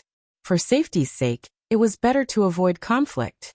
The Biming army, who was still attacking fiercely, suddenly stopped attacking the mountain. Then they began to prepare to retreat. In order to speed things up, they even decided to abandon some of the less important supplies. Within an hour, 2,000 men of the vanguard were sent out. On Mount Sihon, the Biming army suddenly stopped their fierce attacks, causing the Tatar generals Mazum and Bela to be puzzled. They were afraid that the Biming army had a plan, so they didn't dare to act rashly. It wasn't until a gerfalcon suddenly flew over the mountain and was captured by a trainer that they learned what had happened at the foot of the mountain. Ha ha ha ha. Mazum laughed heartily when he read the report and passed it to Bora. Take a look, it's General Huboer. He's leading 40,000 cavalrymen towards Mount Sihon.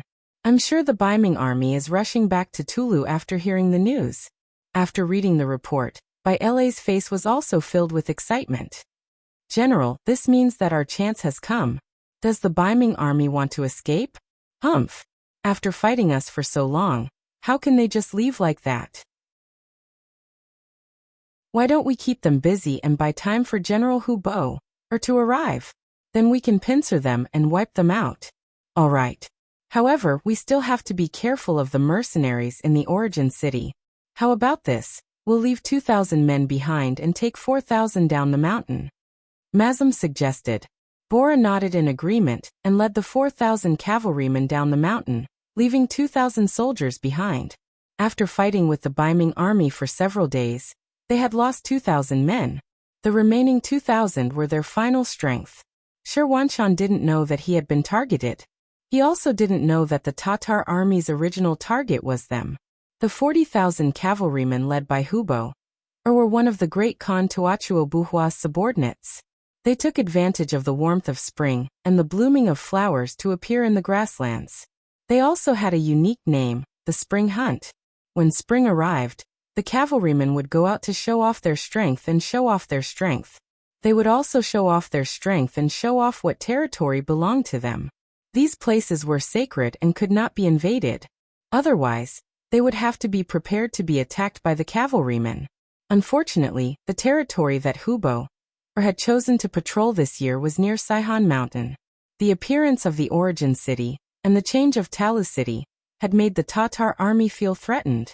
This time, it was time for them to take back what originally belonged to them. Previously, it was mostly Wala and Biming fighting. Previously, the Great Ming Dynasty had attacked the Mongol tribes, and Walla had not had any major conflicts with the Great Ming Dynasty. However, Yang Qindong's appearance had broken this situation. They needed to retaliate to show off their position and sovereignty. It was under such circumstances that Hubo led his 40,000 cavalrymen into the grasslands. Along the way, the scouts at the front had sent news that when the Baiming army was attacking Saihan Mountain, Hubo had led his army over. They wanted to start with the Baiming army that dared to cross the line. As the army headed down Mount Saihan, in the middle of the troops, Hubo received news that the North Ming army was making a move and wanted to retreat. A vicious look flashed across his face. "You want to retreat? It's too late. Where's General Gar? I'll give you 5,000 cavalrymen. Set off first and stop the Baiming army from retreating to Tala City. The main army will follow soon." Understood. A Mongolian general dressed in armor cupped his fists in acknowledgement, then galloped out on his horse. Not long after, he gathered 5,000 cavalrymen and sped down Mount Saihan. Hubo did not even look at the cavalrymen. With 5,000 cavalrymen paving the way, he was confident that the Baiming army would not be able to escape. At this moment, while hurrying, he said to Mu Run beside him, "General Mu, continue to tell me about the war god." Mu Run originally belonged to the Tatar faction.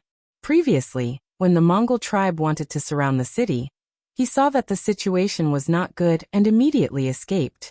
He met up with General Chiga of Guangwu town and left the region together. There were mercenaries in front and the Mongol army in the north. Under such circumstances, they were weak and could only give up on defending this place. They wanted to go to the south to find Tua to work for the Great Khan. However, they did not expect to meet Hubo, who had come for the spring hunt. Both sides gathered together, and their army reached 50,000. Since Hubo had asked, Murin naturally had to answer. "Yes, General. Speaking of this war god, he is indeed very famous. In this region, everyone who hears his name trembles in fear. After he changed Arakamaki to the first city, he defeated Agar Dorji's 50,000 soldiers and the 20,000 soldiers of the Mongol tribe in the north of the desert." Not to mention the changes in Hubo's heart after hearing Muren's words, just the sudden appearance of 40,000 Mongol cavalrymen in Tala City, and according to the scouts, there were 10,000 soldiers following behind them. When Ning Wenfeng heard this, he immediately felt the severity of the situation. The Wanquan Metropolitan Division had 20,000 old soldiers. Previously, General Ancient River had taken 10,000 with him. Later, General Shirwanshan took another 5,000. Now he only had 5,000 soldiers left, of which 2,000 were in charge of training the new soldiers in the Xian manner. He only had 3,000 old soldiers. With 3,000 Mongol cavalrymen, 40,000 cavalrymen, and 10,000 infantry, it was impossible. The best thing to do now was to defend the city, but whether or not they could do it was another matter. However, this Commander Qian Shi unexpectedly made an unexpected decision. That was, he wanted to go out of the city to rescue and welcome back Commander Shirwanshan. Perhaps in other people's eyes, once something happened to the commander and commander comrade, Qian Shi would be able to smoothly take over the position. However, in the eyes of the smart Ning Wenfeng, this was not the case. If it was peacetime, he might use his brain. However, with the Mongol army at the border, he would not use his brain. If he wanted to stabilize the situation, the Wanquan Metropolitan Division and the Xian Manor could not do without Shirwanshan. After making the decision to go out of the city, Ning Wenfeng only left behind 1,000 old soldiers to defend the city. At the same time, he sent someone to inform Deng Chong to send another 1,000 old soldiers and 10,000 new soldiers to defend Tala City. Then he opened the city gates and left. The situation was very critical. Shirwanshan, who had left behind a lot of supplies, wanted to immediately retreat to Tala City. At that time, he would still have a chance to defend the city. He moved quickly, but the Mongol army was not slow either. Soon, he received news that the 2,000 cavalrymen in the vanguard had been defeated and were retreating. The scouts said that the Mongol army's General Gaur had defeated our vanguard with 5,000 cavalrymen, and is on his way here. There's even worse news. Behind us, General Mazam of Mount Saihan is also chasing us with 4,000 cavalrymen. What should we do? He asked Gu Wanshan anxiously. Clearly, the current situation was far worse than they had imagined. Let's go. He said anxiously. Kill. Carve out a path of blood. Let's return to Talu City before the enemy completely encircles us. Perhaps at this time, when Feng has already brought people over to us. Shi Wanshan replied after a short moment of silence. General Ning? Ancient River's eyes were filled with doubt. There's no doubt about it. Wenfeng sees the big picture. He knows the importance of the two of us at this time. If something happens to us, he won't be able to defend Talu City alone. He might even lose Xian City. At that time, even if the Mongol army doesn't take his life, the emperor will. Shi Wanshan said firmly. It had to be said that his years in the bandit den had given him a very accurate grasp of people's hearts. Seeing Shi Wanshan's confidence, Ancient River could only choose to believe him. All right, since that's the case, what should we do next?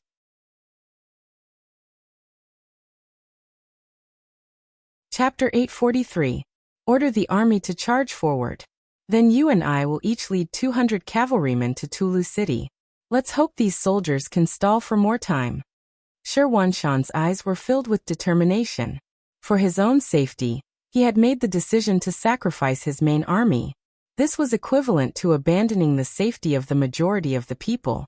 This was not what a qualified general should do. But at this moment, Ancient River also knew that they had no other choice but to do this. Once they acted on their loyalty and traveled with the main force, the final result would be that even their own lives would be lost inside. Okay. After a little hesitation and struggle, Ancient River did not object and agreed to this decision. Then the two of them began to select elite soldiers to supplement the 400 people that they needed to take away.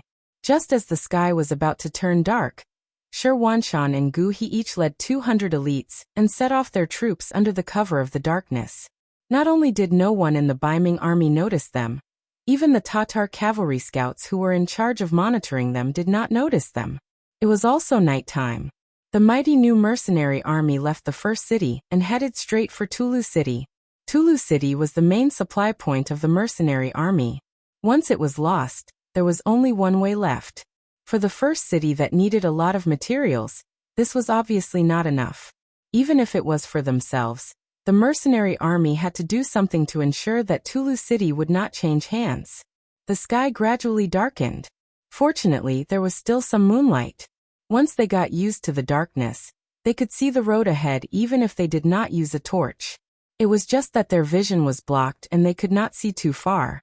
Since they could see the road ahead, Tiger's man ordered the soldiers not to use torches.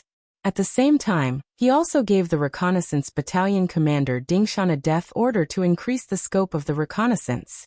Once they found any Tatar scouts, they had to be resolutely eliminated to ensure the concealment of the army. Hu Mang also knew that once the sun rose, he wouldn't be able to hide his whereabouts even if he wanted to. All he wanted was to have a peaceful night, and not be discovered by the enemy during the night. Dingshan, who had received the death order, set out. Although there were only 500 scouts in the reconnaissance battalion, every one of them was an elite in the army. Whether it was horsemanship or archery, they were all 1 in a million talents. It was just a night's covert march, so he was confident that he could succeed. The mercenaries didn't move slowly in the dark.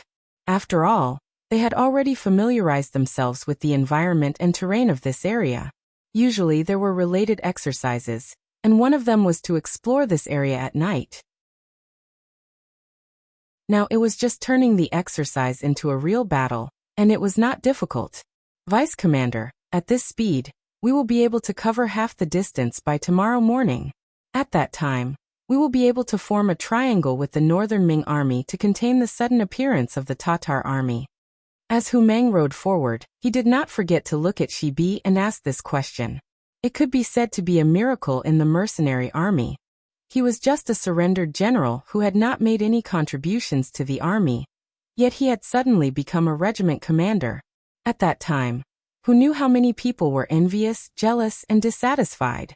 But soon, this person used only 2,000 soldiers to force Agador, who had 15,000 soldiers, into Guangwu town. Everyone was in an uproar. Only now did they know that the sixth young master had great foresight and ability. Soon a new army was established, and Shibi was able to get a free ride. He jumped from a regiment commander to a vice commander. This scene made some of the senior officers even more dissatisfied. But considering that this was the decision of the sixth young master, no one dared to say anything.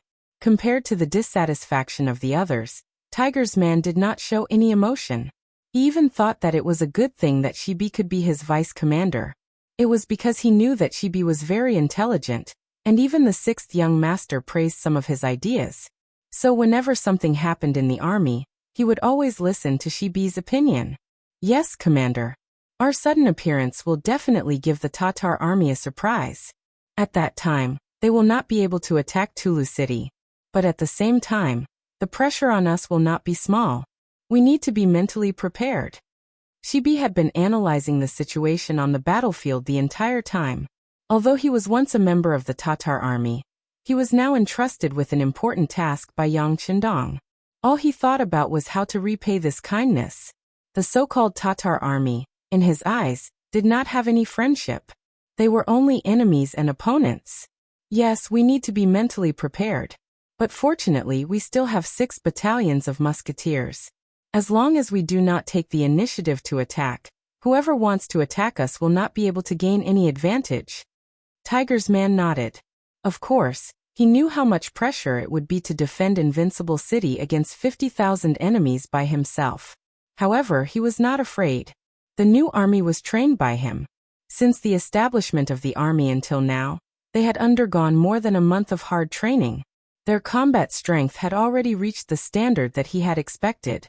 Although they could not be said to be very strong, there should not be any problems if it was just defense. You are right, Army Commander. But the musketeers can only defend against enemies in front. What if enemies appear behind us? Shibi first nodded in agreement, then raised his own doubts. Vice Commander, are you talking about the enemies on Saihan Mountain? Didn't the scouts report that there are only 2,000 people left on the mountain? What kind of situation have they become? Tiger's man's face showed a trace of confusion and disapproval after hearing this. In his opinion, it was only 2,000 enemies. They would not even dare to go down the mountain. How could they be causing trouble? But no matter what, this is a kind of threat. The sixth young master once said that the best way to deal with threats is to eliminate them and not let them exist between heaven and earth. Shibi's voice carried a hint of persistence at this moment. Since he was appointed as the vice commander, he had to plan for other things while he was in the position. Shibi even knew that the reason why he was promoted so quickly, and even reached the rank of senior colonel, surpassing many seniors who had joined the mercenary army before him, was because the sixth young master wanted him to assist Tiger's man and help him fill in the gaps. Since he had already set his position, Shibi naturally knew when to persevere and when he only needed to give some pointers. Just like now, he could not back down. Otherwise, even if the sixth young master knew about it, he would be disappointed in him. With Shibi's persistence, Tiger's man's expression also became serious. He had followed Yang Qindong for so many years. How could he not know what the young master was thinking? Seeing that Shibi was not as obedient as he usually was, he asked, "Then, what do you think, Vice Commander? Take him out. If we do it well, we can even deal a heavy blow to the enemy reinforcements. Although we can't achieve a great victory, every enemy we kill will reduce some of the pressure on us in the future." Shibi immediately revealed his plan. It included a night attack on MT Saihan, setting a trap, and waiting for the enemy reinforcements to arrive to deal a heavy blow to them, and so on. Tiger's man listened attentively to this battle plan, and nodded in agreement from time to time. When Shibi closed his mouth, his heart was filled with a myriad of emotions. The vice commander that the young master assigned to him was truly a talent, a great talent. If they did as he said, it could indeed solve a lot of problems. Seeing that Shibi was so confident, Tiger's man knew that this battle had to be fought. He immediately said, "All right, we'll do as Vice Commander says. Take a look and decide which troops to send to carry out these missions." Since Tiger Edge cooperated so enthusiastically, he didn't dare to be careless. He proposed his own ideas in a suggestion manner. What followed was naturally approved by Tiger's man. Then the army continued to move forward. However, as they moved forward, groups of soldiers separated from the army and began to move in another direction.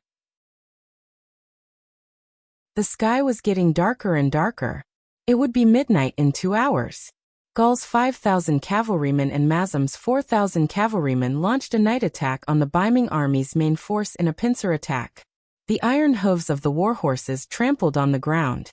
Amidst the rumbling, they charged ferociously again and again. Faced with a pincer attack from 2 sides, the Biming army, which was mostly made up of new soldiers, fell into chaos. When the Kiliarchs wanted to ask for instructions on what to do next, they realized that the commander-in-chief and the commander-in-chief were nowhere to be found. With the battle on the horizon and the commander missing, the already chaotic Biming army became even more chaotic. Faced with the charge of the Tatar cavalry, they scattered like birds and beasts, unable to put up any resistance. Countless Biming army soldiers were killed by the Tatar army. Countless Biming army soldiers had no choice but to throw down their weapons and kneel down to beg for their lives. Ha ha! Mazem, who had killed to his heart's content, couldn't help but laugh proudly when he saw tens of thousands of Biming army soldiers being wiped out. He had done a great service in this battle. When he saw Hubo, he would probably be rewarded. However, his laughter did not last long. The flames that appeared on Mount Sihon not far away attracted his attention. Vice Commander Bella had appeared beside him at some point and said with a panicked expression, "General, someone attacked Mount Sihon. It should be the work of mercenaries." Ayaya. Mazem thought that he had done a great service, but he did not expect his base to be destroyed. At this moment, Mazem was furious. "Men, immediately return to Mount Sihon. No matter what, we can't let the mercenaries succeed in their scheme." Mazem wanted to go back in person, but he was stopped by Plato in the end. "General, you can't do this out of loyalty. We've just won a big victory here. You can't leave yet. Otherwise, won't all the credit be taken by General Gore? How about this? I'll bring reinforcements. I'll only bring 2,000 cavalry. I believe that with the terrain of our mountain, it's easy to defend and hard to attack. The mercenaries won't succeed so quickly. Wait until you see Lord Hubo, and ask for reinforcements. At that time, we'll attack from one side of the mountain and the other side of the mountain. Wouldn't it be better to achieve a great victory?"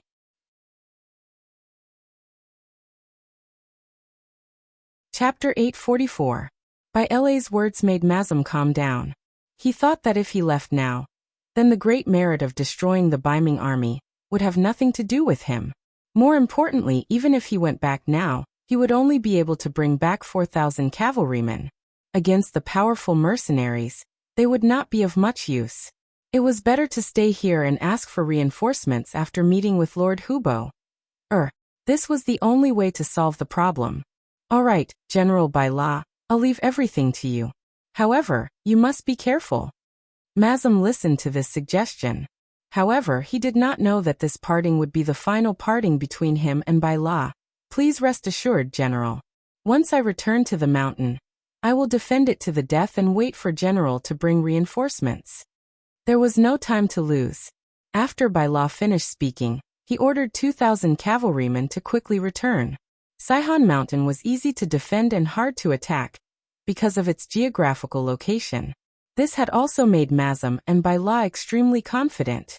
All of this had been proven when the Biming army failed to take it down.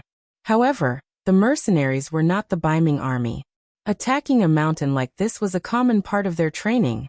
In addition, they had planned to launch a sneak attack. In addition, they had mobilized 2 battalions of 800 musketeers to assist them. When they launched their attack, the Tatar soldiers guarding the mountain were stunned. In the dark, their vision was limited. They did not know where the mercenaries would come from. If they wanted to see the enemy, they would have to raise their torches. However, if someone did so, it would be equivalent to revealing their position. The mercenaries would teach them a lesson in a matter of minutes. Often, the torches would be lit and extinguished very quickly. After more than 100 Tatar soldiers holding torches were killed, everyone learned their lesson and did not have any intention of revealing their position. Without any light, This created an opportunity for the mercenaries to charge up the mountain. At this moment, there were soldiers who relied on their outstanding mountaineering skills to attack the black stone slope and climb up to the peak of Sihon Mountain. The smoke signal on the mountain had been ignited. It was to inform Majamu and the others at the foot of the mountain that the situation on the mountain was very critical. If there were no reinforcements, they would not be able to hold on. On the black stone slope halfway up the mountain, Deputy Commander Shibi, who was in charge of commanding this battle, was watching the soldiers launch wave after wave of small attacks. His face was languid, as if he was not treating this battle as a real battle, but more like watching a mock competition. Lu Jua, the commander of the recruit division, saw this scene and felt very puzzled. Deputy Commander, why did you only launch a small-scale assault? Our recruit division is fully capable of launching an all-out attack and taking down Mount Sihon in one fell swoop. Don't worry. Let's make some people anxious. The slow-paced Silk Bear wasn't in a hurry at all. He just chuckled as he rode on his horse and watched the new recruits launch small attacks in rows or companies. That's right, Commander Lu. This is a good opportunity to train the soldiers through actual combat. Don't miss it. Lu Jua didn't know what Shibi was thinking, but he definitely wouldn't let go of such an opportunity to train the soldiers through actual combat. He immediately nodded solemnly and called over a few regimental commanders, instructing them to use this opportunity to train the soldiers. Once they discovered that a soldier was injured, they were to immediately withdraw and replace him with someone else. In any case, the battle wasn't that intense, so they had plenty of opportunities to do these things. Shibi wasn't in a hurry. Naturally, he was waiting for the fish to take the bait. Just as he expected, Bora led 2,000 cavalrymen and headed straight for Mount Sihon. In order to reach his destination at the fastest speed possible, he didn't even wait for news from the scouts this time. He just sent out the scouts as he flew forward. There was a place called the Creek Valley on the only way to Mount Sihon from Tulu City. During the rainy season in summer, this place would converge into a creek. However, it was usually just a ditch and wasn't very big.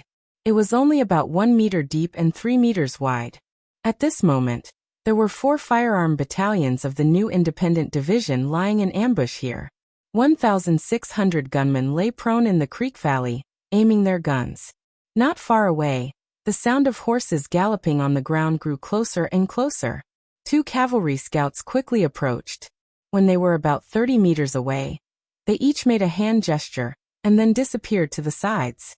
From the hand gestures, it could be seen that the enemy was already 5 miles away. The sound of horses galloping came from afar and approached. They were less than 2 miles away from the creek valley. With the faint moonlight in the sky, they could faintly see the constantly moving silhouettes in the distance.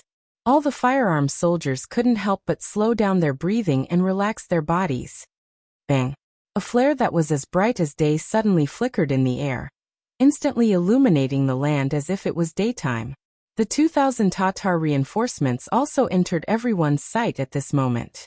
Then a roar of fire rang out. Under the sound of gunfire, the land that had returned to night was filled with flowing light. Following that, one after another, the Tatar cavalrymen fell from their horses. Occasionally, they would even let out miserable cries. Kill!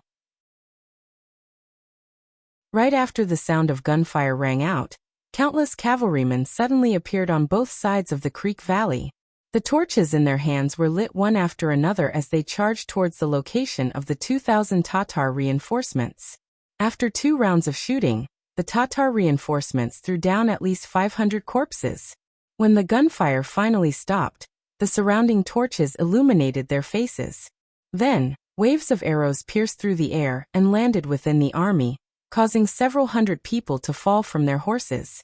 The 3,700 cavalrymen of the 9 battalions were lying in ambush nearby. Under the lead of Division Commander Xian Honghai, they were like fierce tigers descending from a mountain, as they surrounded the already stunned Tatar cavalrymen. There were bullets from afar, bows and arrows from close range, and sharp sabers from close range. Under wave after wave of continuous attacks, the Tatar cavalrymen's formation was thrown into chaos. Under the illumination of the firearms, every cavalryman's face revealed a frightened expression. under the protection of a few personal guards. Baile's face was ghastly pale. At this moment, he knew that he had fallen into a trap. Moreover, from the looks of it, the mercenaries should have been prepared for this and sent a large number of troops. He was impressed by the mercenaries' quick reaction. At the same time, he cursed the uselessness of his own scouts in his heart. The enemy was already right in front of his eyes. Why didn't he receive any news at all? The lack of timely information ultimately led to the defeat of this battle. The 2,000 reinforcements only resisted for less than an hour. All of them, including General Baila, died in battle. In the end, there were only about 500 injured soldiers. Quickly clean up the battlefield. Send a battalion of people to send these injured soldiers back to Chichen City. At the same time, send someone to inform the deputy commander on the mountain that this is a great victory. They can take down Mount Saihan. Division Commander Xian Honghai rode on his warhorse and constantly gave out orders. After an hour, the general attack on Mount Saihan began. In less than an hour, the enemy was completely annihilated. Mount Saihan became one of the areas that First City expanded to the south. In the same night, the commander of Wangquan City, Shi Wanshan, and the commander of Wangquan City, Tongji Ancient River, were under the protection of 400 elite cavalrymen. They were rapidly advancing toward Tulu City. They had been running for the entire night. Seeing that the sky was starting to brighten, their whereabouts were finally discovered by the Tatar scouts. Following that, they were pursued and intercepted all the way. At this moment, it could be said that time was life. In order to break out of the encirclement and escape before the main Tatar army appeared, the two generals went through several attacks. The number of soldiers under their command was decreasing. After going through the fifth encirclement, there were less than 50 cavalrymen around them. Even so, the two generals did not intend to give up resisting. They were still fighting with all their might just to be able to return to Tulu City alive. They are over there. Surround them. Don't let them escape. Not far away, another team of 200 Tatar patrols came. When they saw the Baiming army being surrounded, they immediately rushed over with all kinds of strange cries. There were still more than 100 enemies around them. Now that another 200 enemy cavalrymen came, Shi Wanshan immediately felt the pressure increase. He waved his saber and slashed continuously. After killing another Tatar cavalryman, he wiped the blood off his face and forced a smile at Ancient River, who was not far away. "Brother Ancient, it seems that we won't be able to escape. If we can't get out, then we'll just die in battle. Killing one is enough. Killing two is a win. At most, we'll be a hero again after 18 years. Ancient River also forced a smile. Then he tightened his left arm that had been stabbed. He suppressed the bleeding point and waved his left hand once again, charging toward the Tatar cavalryman 5 meters away.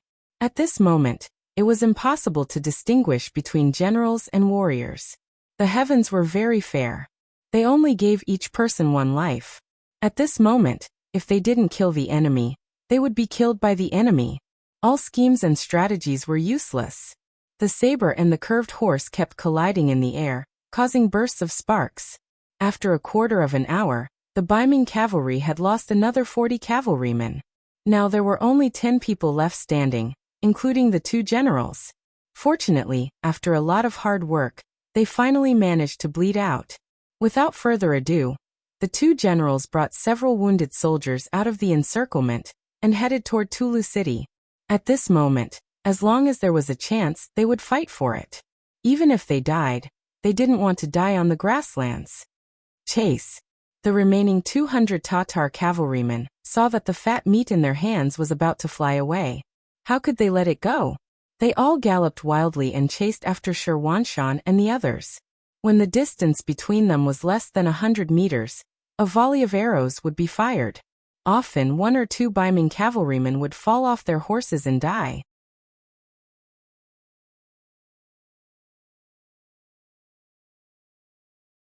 Chapter 845.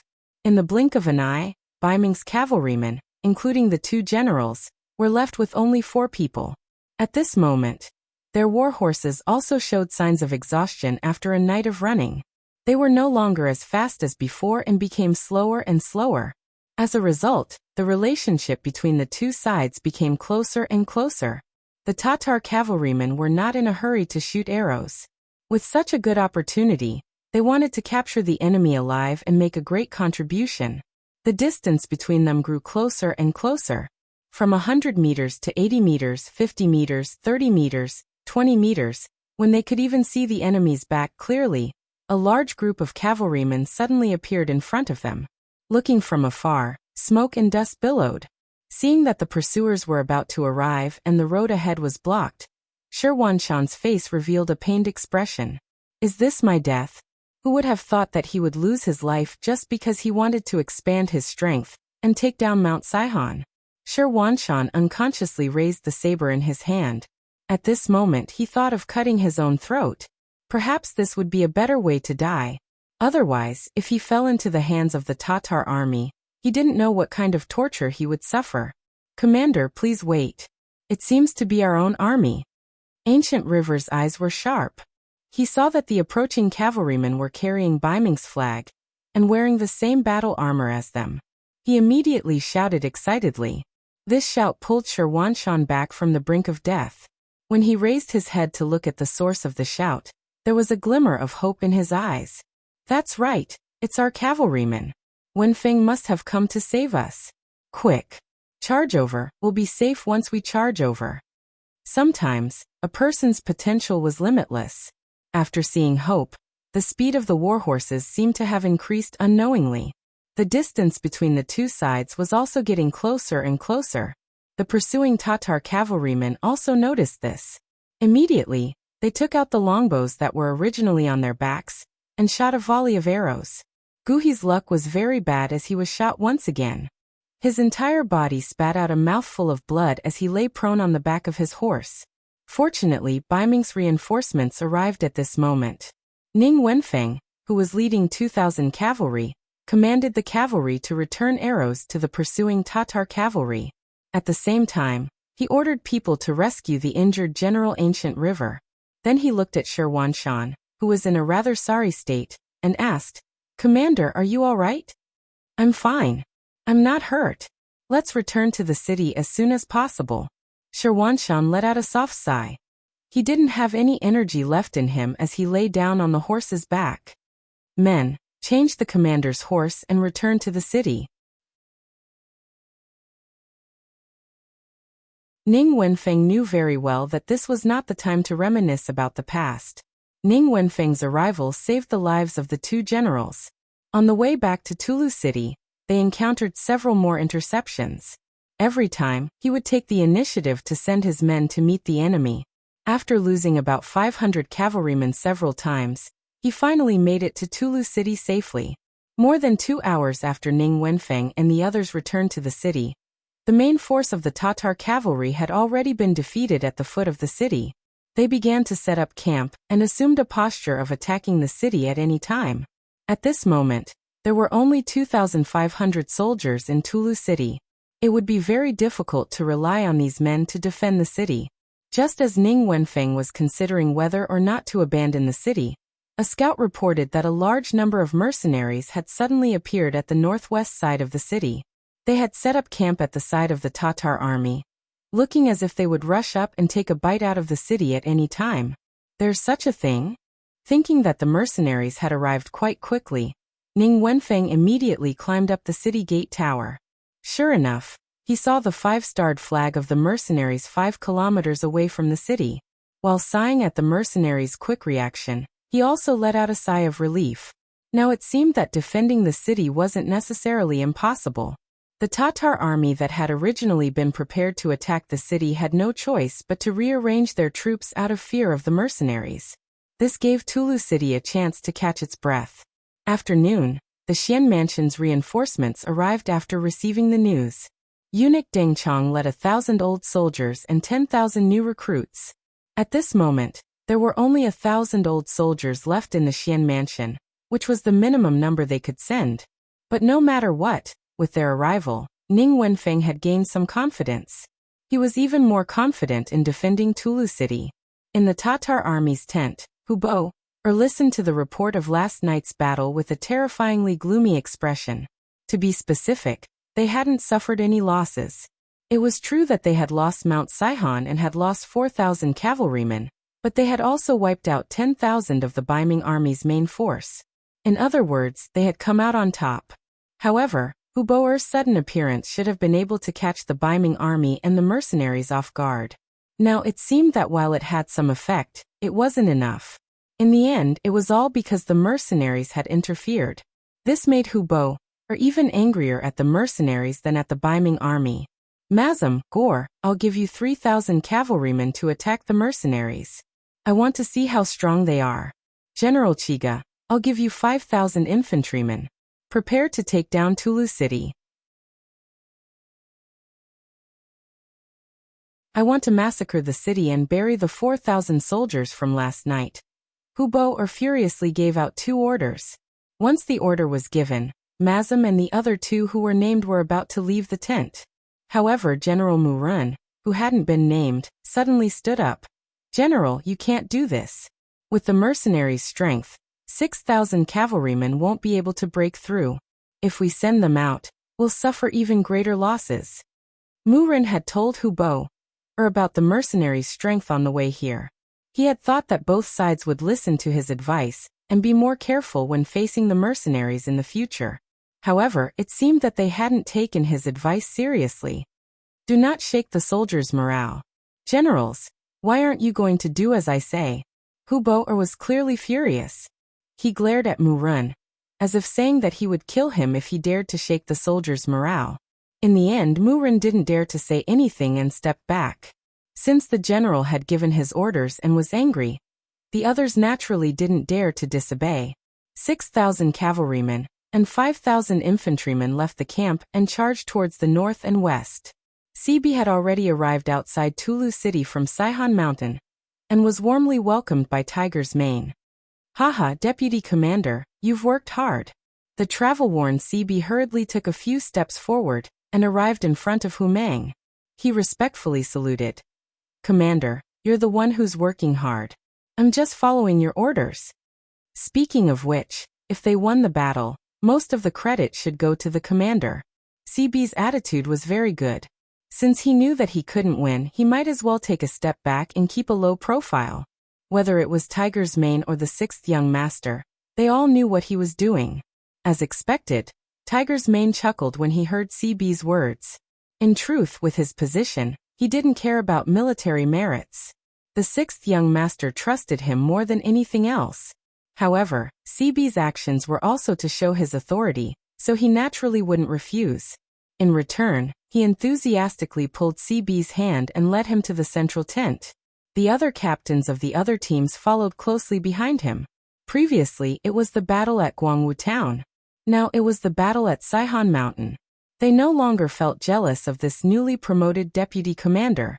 After all, people would only compare themselves to people of similar strength. However, for someone who was already far ahead of them, it was better to put away such thoughts. The officers of the new army strode into the tent. The moment they entered, they saw a sand table that had been set up at the last minute. It recorded the comparison of the military strength of both sides and the way they were arranged. Tiger's Mane learned this from Yang Chendong. He wasn't the only one who had such a simple sand table in every regiment commander's tent. It was to help them understand the situation on the battlefield better. Everyone followed Tiger's Mane to the sand table. After looking at it, they started to think seriously. About 7 minutes later, he smiled and nodded. The commander's arrangement is already the best. Saying these words proved that he had no other opinions. Tiger's Mane chuckled and said, Deputy Commander, you must have had a hard journey. Why don't you go back to the tent and have a good rest? There's no need. I've already rested on my horse on the way here. CB shook his head and refused. It was true that he had made a military contribution, but this didn't mean that he had any special privileges. Especially in front of Tiger's Mane, he was a junior. Fine. Since Deputy Commander is concerned about military affairs, then let's discuss how to attack the Tatar army. Tiger's Mane nodded. He was just being polite. Now that the small talk was over, it was time to talk about business. Without waiting for the officers to express their opinions on the current situation, the Scout Battalion Commander Ding Shan had already entered the tent. He saluted Tiger's Mane and said, "Commander, the Tatar army has moved. There are 3,000 cavalry coming towards our camp from the left and right." "You're so petty." When he heard that there were only 6,000 cavalry coming, Tiger's Mane didn't panic at all. Instead, he was somewhat dissatisfied. It was clear that he felt that the Tatar army didn't send enough cavalry. Hearing this, the other officers also burst into laughter. After laughing, Tiger's Mane put away his casual attitude, and his expression became more serious. The sixth young master once said that we have to pay attention to the enemy in terms of tactics and look down on the enemy in terms of strategy. Therefore, even if we have the confidence that we will win, we can't be arrogant and we can't be careless. Yes. When the officers heard that it was the sixth young master's order, they all replied seriously. "Good. Since the enemy is coming, of course we have to beat them back. Deputy Commander, do you have any thoughts?" Tiger's Mane asked out of respect. "No. We will listen to Commander's orders." Other than that, there was nothing else to say. Last night when they were marching, he had said all his thoughts and Tiger's Mane had also agreed. Now they just had to follow the plan.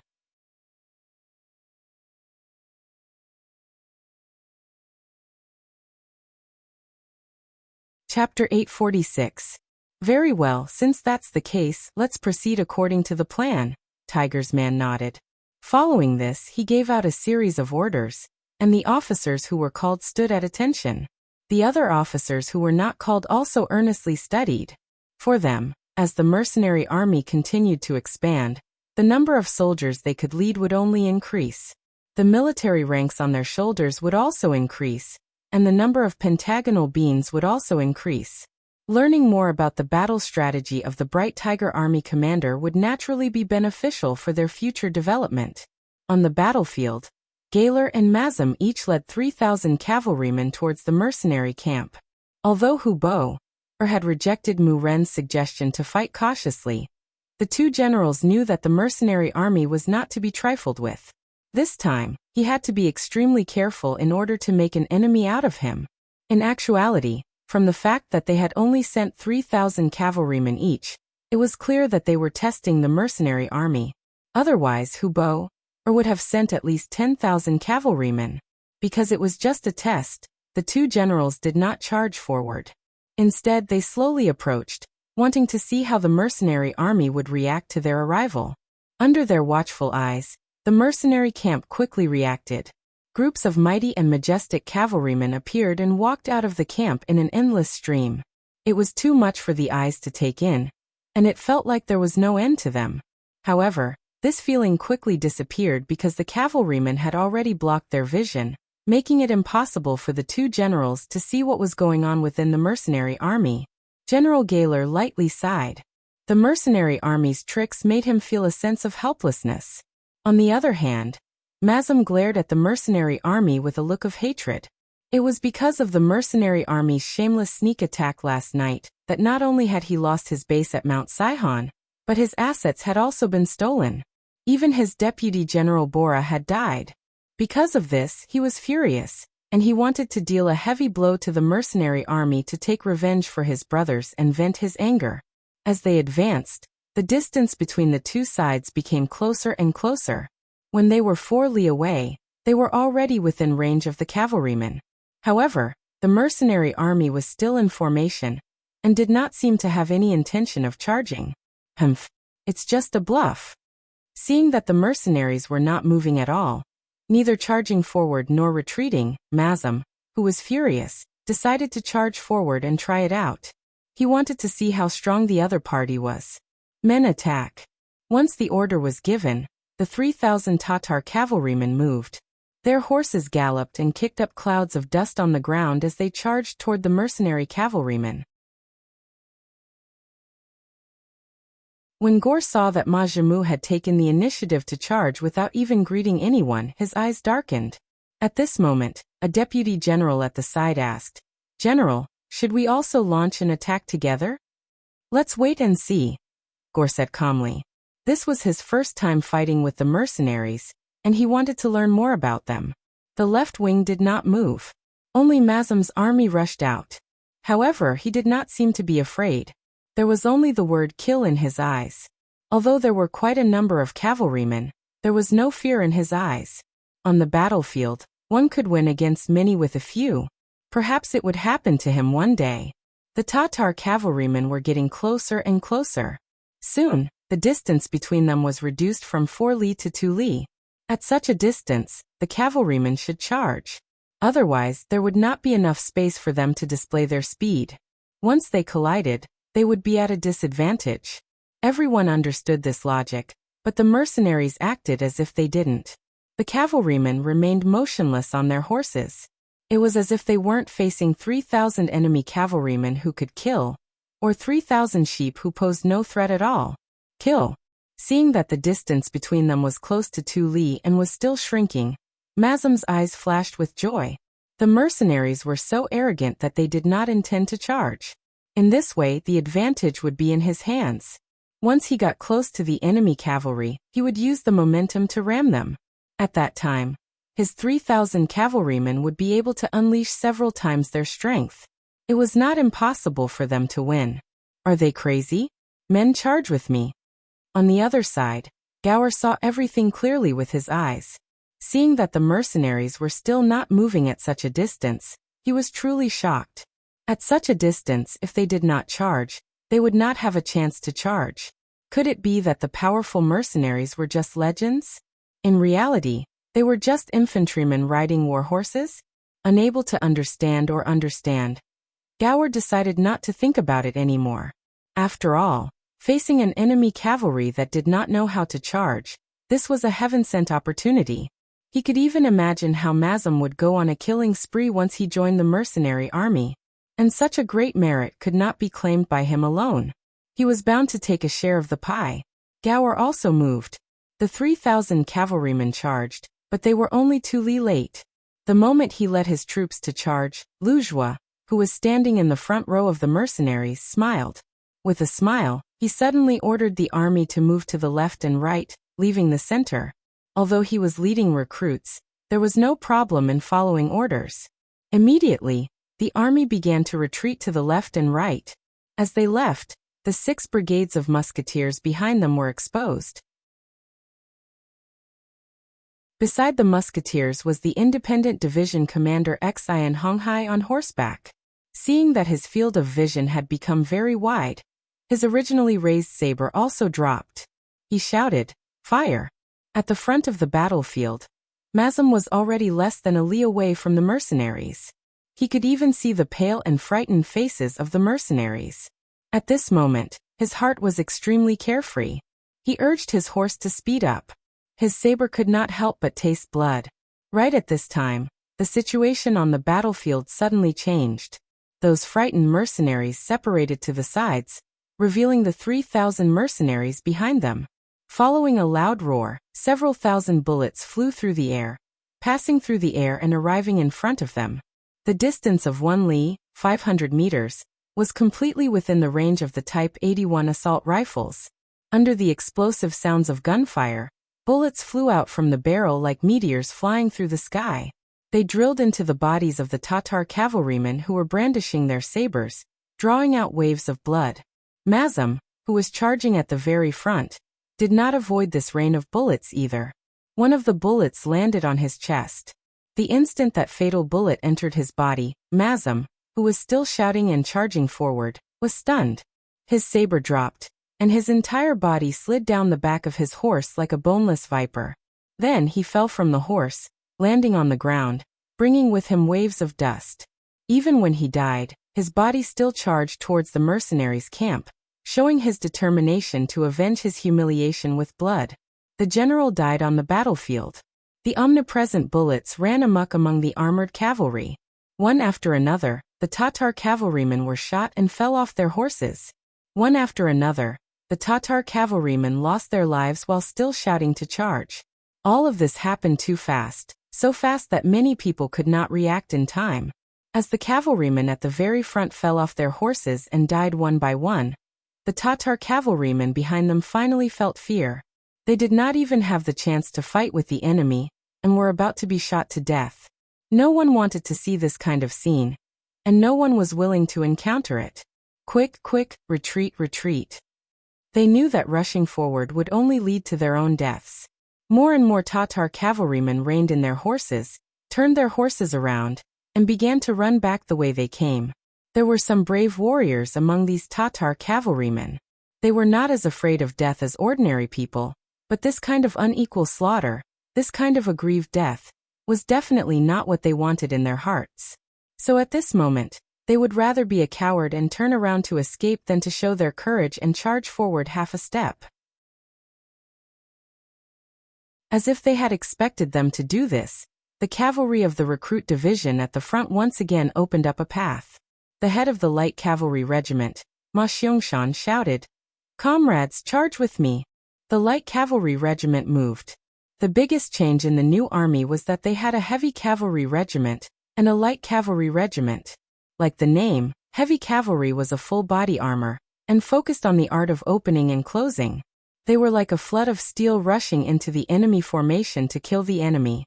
The light cavalry was a light military uniform, focused on flexibility and speed. They did not have much other equipment on them, except for the necessary sabers and crossbows. What they wanted was to use the lightest equipment to chase down the enemy cavalry with the fastest speed. When the light cavalry regiment moved, it represented the start of the chase. After Ma Xiangshan's shout, countless light cavalry flew out like arrows, heading straight into the distance. As they galloped, the crossbows in their hands were not idle. Arrow after arrow shot out into the air, chasing and killing the defeated enemy cavalry at the same time. The sudden sound of the muskets and the sudden attack of the light cavalry made Gao Er's 3,000 cavalrymen suffer.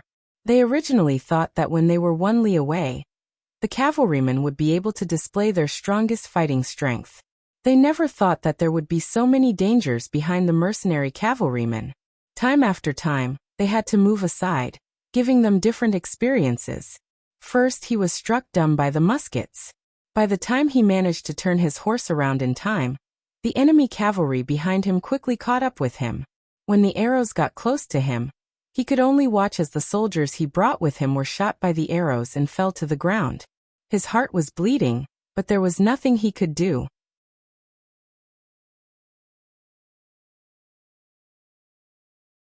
Chapter 847. Underestimating the enemy was not scary. What was scary was that his cavalry had been beaten into a pulp and had lost their will to fight. With such an iron cavalry, it would be difficult to calm them down and turn back to fight. They could only rush toward the Tatar camp and hope that the enemy would not chase too hard. As expected, the light cavalry did not chase too far and stopped after 6 miles. Ahead of them was the Tatar camp, and the enemy could send their cavalry to counterattack at any moment. Although they were light cavalry and were not afraid of being caught, there was no point in fighting. The light cavalry retreated and kept their guns. This probing mission ended in a huge victory for the mercenaries. Based on the results, they had killed close to 2,000 cavalry and captured 100 enemies. Not only did they lose the first battle, but even General Mazam had died on the battlefield. When this result reached Huboer's ears, he was furious. Within the tent, the table was sliced in half by a sharp cavalry knife. A roar sounded out. "Mazam, I will take revenge for you." Mazam had defended Sihon Mountain for many years, and even if he did not contribute much, he had put in a lot of effort. However, when Huboer's army appeared and was about to show off their skills, he was killed. It was truly regretful and sad. All of a sudden, the morale of the Tatar camp was low. To break this bad atmosphere, Huboer roared out once more. "Where is General Chiga? Has he not taken down Talu city?" The flames of war raged beneath Tulu. Countless cloud ladders were erected beneath the city walls, and countless arrows were fired in the air. Death was a matter of great importance to humans, but at this moment it seemed so insignificant and ordinary. When the Iron Cavalry started to probe the mercenaries, the 5,000 grassland infantry led by Chiga had launched a fierce attack on Talu city. It was said that the grassland Iron Cavalry were unparalleled in the world. Everywhere they went, locusts would sweep past, and not a single blade of grass would grow. However, What everyone didn't know was that the trained grassland infantrymen were also elites among soldiers.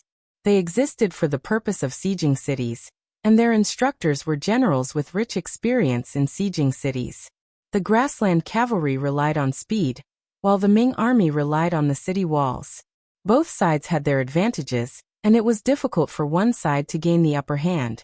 As time passed, Ming Qingzu conquered the 5 grasslands and opened up the path of the Ming army's iron cavalry. After the Mongol soldiers suffered losses time and time again, they started to learn from the strengths of the Ming army to create offensive infantry. A person's greatest ability lies in learning and imitating. After Ming Qingzu passed away, the advantage of the Ming army cavalry slowly disappeared. As a result, the Mongol siege infantry grew. This time the 5,000 infantrymen had this ability. Their teachers were the captives of the Ming army who had their cities conquered. Since they were living under someone else's roof, they had no choice but to lower their heads. In order to survive, not many of them could reject the mere teaching of skills. Because of this, the Mongol army that was attacking the city was really aggressive. The moment they appeared, they beat up the Baiming army. The 3,000 new Baiming soldiers that were in charge of defending the city suffered heavy casualties. Cries of emergency continuously entered the ears of General Ning Wenfeng, who was in charge of the formation. He had no choice but to bring 1,000 old soldiers and 3,000 new soldiers to re-enter the city and stabilize the situation. On the battlefield, the biggest difference between the new soldiers and the old soldiers was the amount of battle experience. Usually, the experienced old soldiers knew what to do without orders. They could freely counterattack and attack when they should and dodge when they shouldn't. The new soldiers were different. They were like a heavy stone mill. If you pushed them, they would move. If you didn't push them, they would be as immovable as a mountain. When these new soldiers came to the battlefield, they were terrified by the aura of death on the battlefield. Without orders, how would they know what to do? When the new soldiers lost, the old soldiers went up. The new and old soldiers helped one another, and Ning Wenfeng's commanding ability was displayed. He chased back the Mongol infantry that had charged up the city walls. After a few rounds, they finally lasted until night time, and the offensive came to an end. Within the city lord's manor, the injured ancient river was still resting on the bed. Shi Wanshan, who had mostly recovered, and eunuch Deng Chong were sitting in the hall, talking to the exhausted Ning Wenfeng. Eunuch Deng, commander, the losses in this battle are too great. More than 2,000 new recruits have died, and 2,000 have been injured. If this continues, I'm afraid it will be difficult to defend the city. Why don't we retreat to the Xian mansion? The city walls there are higher, and it will be much easier to defend than Tulu City. Ning Wenfeng grumbled while probing. His eyes were filled with hope. We can't. Deng Chong was the first to speak. The two generals might not know, but when the Duke of Loyalty and Courage gave Talu City to the Great Ming, everyone in the imperial court clapped and cheered. The people of the capital also took to the streets and lit firecrackers to celebrate. Everyone took Talu City as a symbol of the rise of Baiming. How could we give it up at this moment? If we really did this, there would be no need for anyone else. Just the memorials from the imperial censors would be enough to crush us to death. Deng Chong's words made Shi Wanshan, who originally wanted to say something, shut his mouth immediately. If this really was the case, Talu City could not be lost. Otherwise, their political lives would come to an end. At that time, no matter how great their ambitions were, they would be powerless to carry them out. Hold on a little longer. If we really can't do it, we'll transfer all the new soldiers from the Xian Manor. As long as we take the stance of defending to the death, no matter how fierce the Tatar army is, they will know the difficulties in retreat. Shi Wanshan thought that there was still a strong mercenary army outside the city, and his heart was a lot more comforted. Ning Wenfeng was just probing, and since there was no other way, he didn't consider it. As for transferring soldiers from the Xian Manor, after a moment of hesitation, he said, perhaps this is the only way. Otherwise, the 2,000-some veterans and 5,000 new soldiers in the city won't be able to last for very long. Fine, then we'll transfer soldiers from the Xian Manor. First, we'll transfer 500 veterans and 10,000 new soldiers. Deng Chong finally made the decision. At this point, there were only 500 veterans and 10,000 new soldiers left in the Xian Manor. This would be their final strength. They had exerted great strength, suffered great losses, and gained nothing in the end. They still had to bitterly defend Tala City, to the extent that they had almost used up all the veterans. It had to be said that this time, they had really made a loss. This result left Shirwanshan and the other two speechless for a long time. They didn't even seem to have the mood to talk. In comparison, the atmosphere in the Tatar army camp was much better than it was in the afternoon. Chiga had already reported the casualties. During the attack during the day, more than 1,000 soldiers had died and more than 1,000 were injured. They only needed to rest for a night, and more than half of them could still participate the next day. In comparison, Baiming's defenders had suffered more than 4,000 casualties, which was twice the number of their own side. Everyone knew that during a siege, the attacking side would often be at a disadvantage. Generally speaking, to siege a city, one had to have at least 3 times the strength of the enemy. This time, the results were the exact opposite. The losses of the defenders were more than double that of the attackers. Even if they didn't take down the city, it was still a great victory. Hu Bo's expression was much better, and he encouraged Chiga. He said that they would continue to attack the city tomorrow and try to take down Tala City, as well as find a place for the army to settle down. Chiga naturally nodded towards his words. Compared to ordering the Baiming army to continue attacking, Hu Bo's attitude towards the mercenaries was something that Hu Bo could not grasp. Today's battle had given him a deeper understanding of the strength of the mercenaries. While he regretted not listening to Mu Ren's advice, he also decided to listen to his advice, which was to defend and not go out. They would wait until they took down Tala City and found a place to settle down before slowly making their next move. However, in order to prevent what happened during the day from happening again, Hu Bo called over another general, Hu Lin, and told him to prevent the mercenaries from sneaking into the camp before going to sleep. The truth proved that Hu Bo's worries were unnecessary. The mercenaries who had won during the day were sleeping peacefully in their own rooms. To them, the battle during the day was unavoidable, and it was a test between both sides. Even if it did not happen today, it would happen tomorrow. Once the test was over, and they knew that they were not to be messed with, the Tatar army would be much more obedient. That way, the mercenaries would be able to sleep peacefully.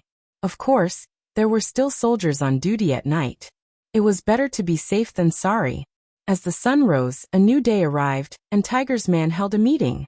The various divisions and regiment commanders all came out to request for battle.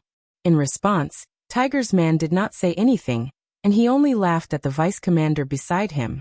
Shibi also smiled and said, "Today the army will rest and clean up the camp.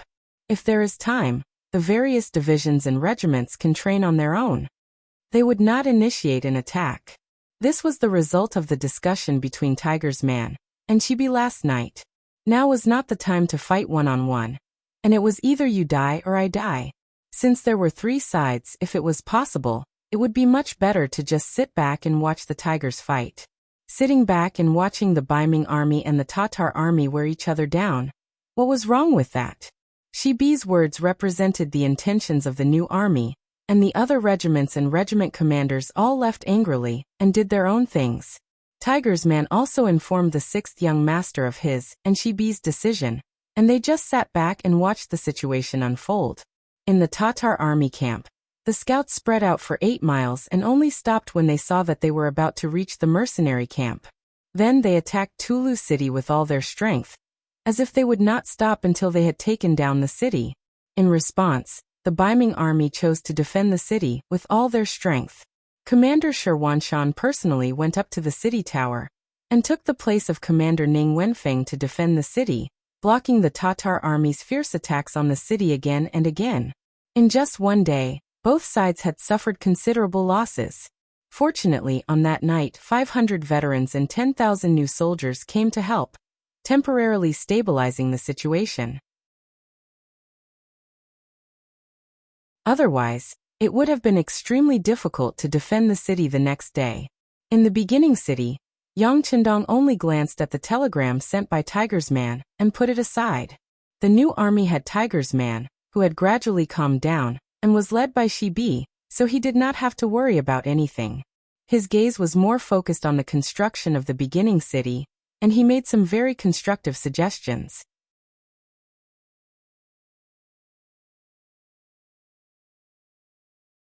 Chapter 848. First City was the first city he built on the grasslands, but it would not be the last. According to Yang Chendong's plan, he wanted to build a model here. In the future, when he built a city here, everyone could follow suit. In order to make this model as perfect as possible, he had to put in a lot of effort.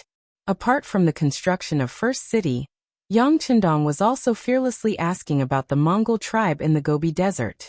The Mongol tribes were the biggest threat to the northwest of the beginning city. They were different from Huboer's tribe. They were originally from this place and had great survivability in this land. If they were not suppressed, they would become a huge problem sooner or later. Not to mention, now that they had a famous general like Fan Yuhai, if he did not destroy them, he would not be at ease. If he wanted to destroy someone, he did not only have to kill and cripple them, but he also had to run. As the ancient saying went, the best strategy was to attack the enemy, followed by attacking the enemy, followed by attacking the enemy. What Yang Chendong chose was the strategy of sending troops. This was also why he didn't order Khan Sud's life when he carried out the beheading policy in Wanda City, but only wanted him to injure his body. What he wanted was to create an opportunity for Fan Yuhai. Facing an injured Khan, he believed that a smart person would grasp the opportunity and know what to do. From the intelligence sent by the Security Bureau, it could be seen that Fan Yuhai did not disappoint. After the defeat in Wanda City, Fan Yuhai followed the Mongol army to the Gobi Desert Mongol tribe and settled down at the west of Inma River. The injured Sud Khagan, in order to stabilize the situation, temporarily handed over the military power to Fan Yuhai. This was to prevent the mercenaries from chasing after them. But as the days passed, the mercenaries didn't appear. While Sudra Khan heaved a sigh of relief, he became nervous at the same time. This was because he suddenly realized that the bodyguards around him had all been replaced. The people who used to follow him were also gone. Instead, they were replaced by unfamiliar faces. After asking, he found out that these people were Fan Yuhai's trusted aides. He was the one who gave the order to change the guard. Using the reason of ensuring Khan's absolute safety, on the surface, Khan was completely protected and isolated, but in reality, it was nothing more than house arrest. Fan Yuhai was an ambitious man. Yang Chendong had known this for a long time, so he gave him an opportunity. Sure enough, Fan Yuhai grabbed it and put Suda under house arrest, using him as a hostage to command his vassals. However, this was just the beginning of the house arrest. There were still too many people who did not understand. However, Yang Chendong knew in his heart that this matter would be exposed one day. Even if it was him, he had already arranged for Director Feng Liang to spread the news. It would not be long before there would be internal strife. He wanted to see how this famous general would decide. Below the city of Teru, the war was still raging. After suffering a loss in the first battle, the Tatar army and the new mercenary army seemed to have reached some kind of tacit understanding. The two sides did not fight and only faced each other. Speaking of which, both sides were afraid. The Tatar army was afraid of the muskets of the new mercenary army, and did not dare to charge rashly. The new mercenary army was afraid of the enemy's cavalry, which numbered nearly 40,000. If a real battle broke out, the muskets' power would be limited. Once the two sides fought, both sides would be injured. This was not what they wanted. It was precisely because of these misgivings that both sides settled down. As a result, the Baiming army had a hard time defending the city. When the Tatar army focused all of their energy and spearhead on Tulu city, the pressure on Shirwanshan multiplied, and he was in an abyss of suffering every day. Previously, when the Tatar army attacked the city, they only used infantry. These well-trained siege soldiers were already a headache for the Baiming army. However, when the mercenaries and the Tatar army were in a stalemate and neither side had the intention to send out troops, the Tatar cavalry also came into play. They arrived at the city walls and continuously shot arrows at the buildings, killing a large number of northern Ming recruits who did not have much combat experience. Teru, which was already in a precarious situation, was in even more danger. The number of casualties was constantly rising. If this continued, the city would not be able to hold on for much longer. Another tiring day passed. The exhausted Shi Wanshan and Ning Wenfeng returned to the yamen of the city lord's mansion. They sat in the courtyard and drank tea while looking at each other without saying a word. Guardian eunuch Deng Chong had already returned to the Xian mansion. He even brought back the commander Gu Feng.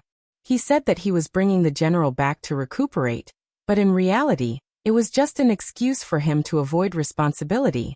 As long as he wasn't in the city, once Talu City fell, this responsibility wouldn't have much to do with him. At that time, with Gu He this general, in his hands, the safety of the Xian manor would be guaranteed. What a wonderful plan. I said that we shouldn't have taken Teru. This city is extremely important, but its walls aren't that high. We're just asking for trouble.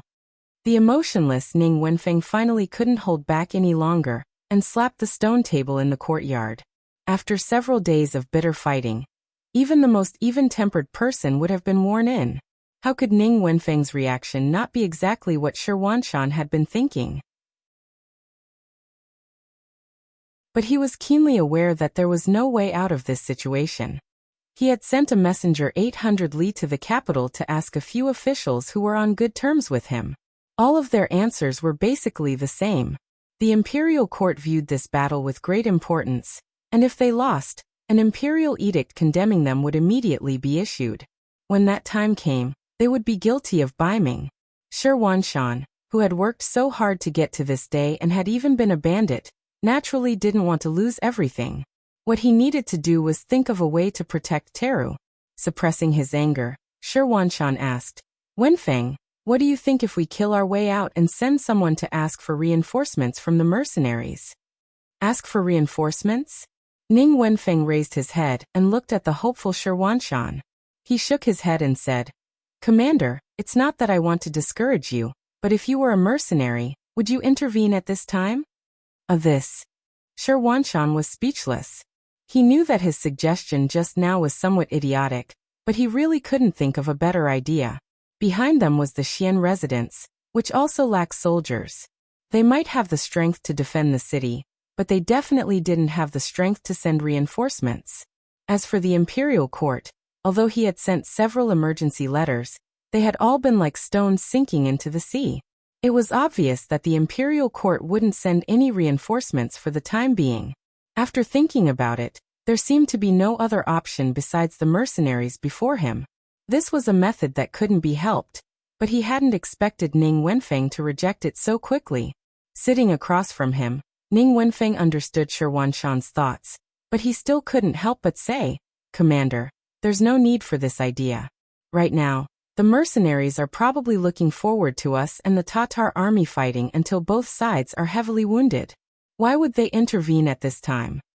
But once Talu City changes hands, one of their supply routes will be cut off. Will the Loyal Guild allow this to happen? Shi Wanshan still wanted to argue. So what if the supply route is cut off? Isn't there still the new Organdusi region? That was originally the Loyal Guild's backup plan. At least for this reason alone, we have to go against 40,000 elite cavalry. This is not a good deal. Ning Wenfeng shook his head. With such an attitude, such a decisive answer, Shi Wanshan was speechless. Perhaps he also had such thoughts in his heart, otherwise he would have sent someone to deliver a letter to the mercenaries. However, at the moment, he really couldn't find a solution other than this method. With a sigh, Shi Wanshan closed his mouth again. Only when he was drinking tea would he suddenly open his mouth, as if he had a grudge against the teacup and the tea leaves. Silence.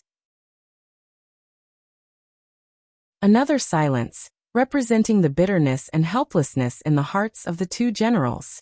At this moment, a guard outside the door walked in and half knelt on the ground.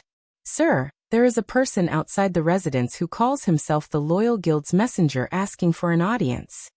The Loyal Guild's messenger? When they heard the voice, the eyes of the two men who were originally dispirited lit up. Shi Wanshan even opened his mouth abruptly after a breath of time. Please, please. If it weren't for his own status, Shi Wanshan would have already stood up to greet him.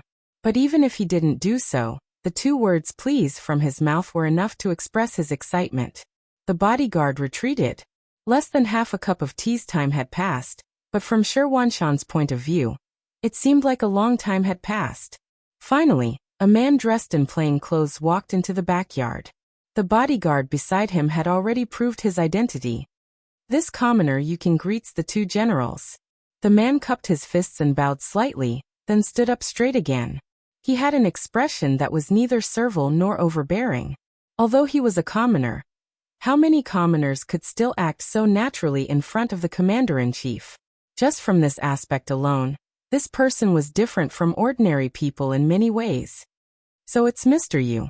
Please take a seat, Ning Wenfeng said with a spring breeze smile on his face. Before the identity of this person was clear, this kind of reception was naturally done by him as a subordinate official. As he spoke, he waved his hand at the guard at the side, indicating for him to withdraw. Soon, only the 3 of them were left in the small courtyard.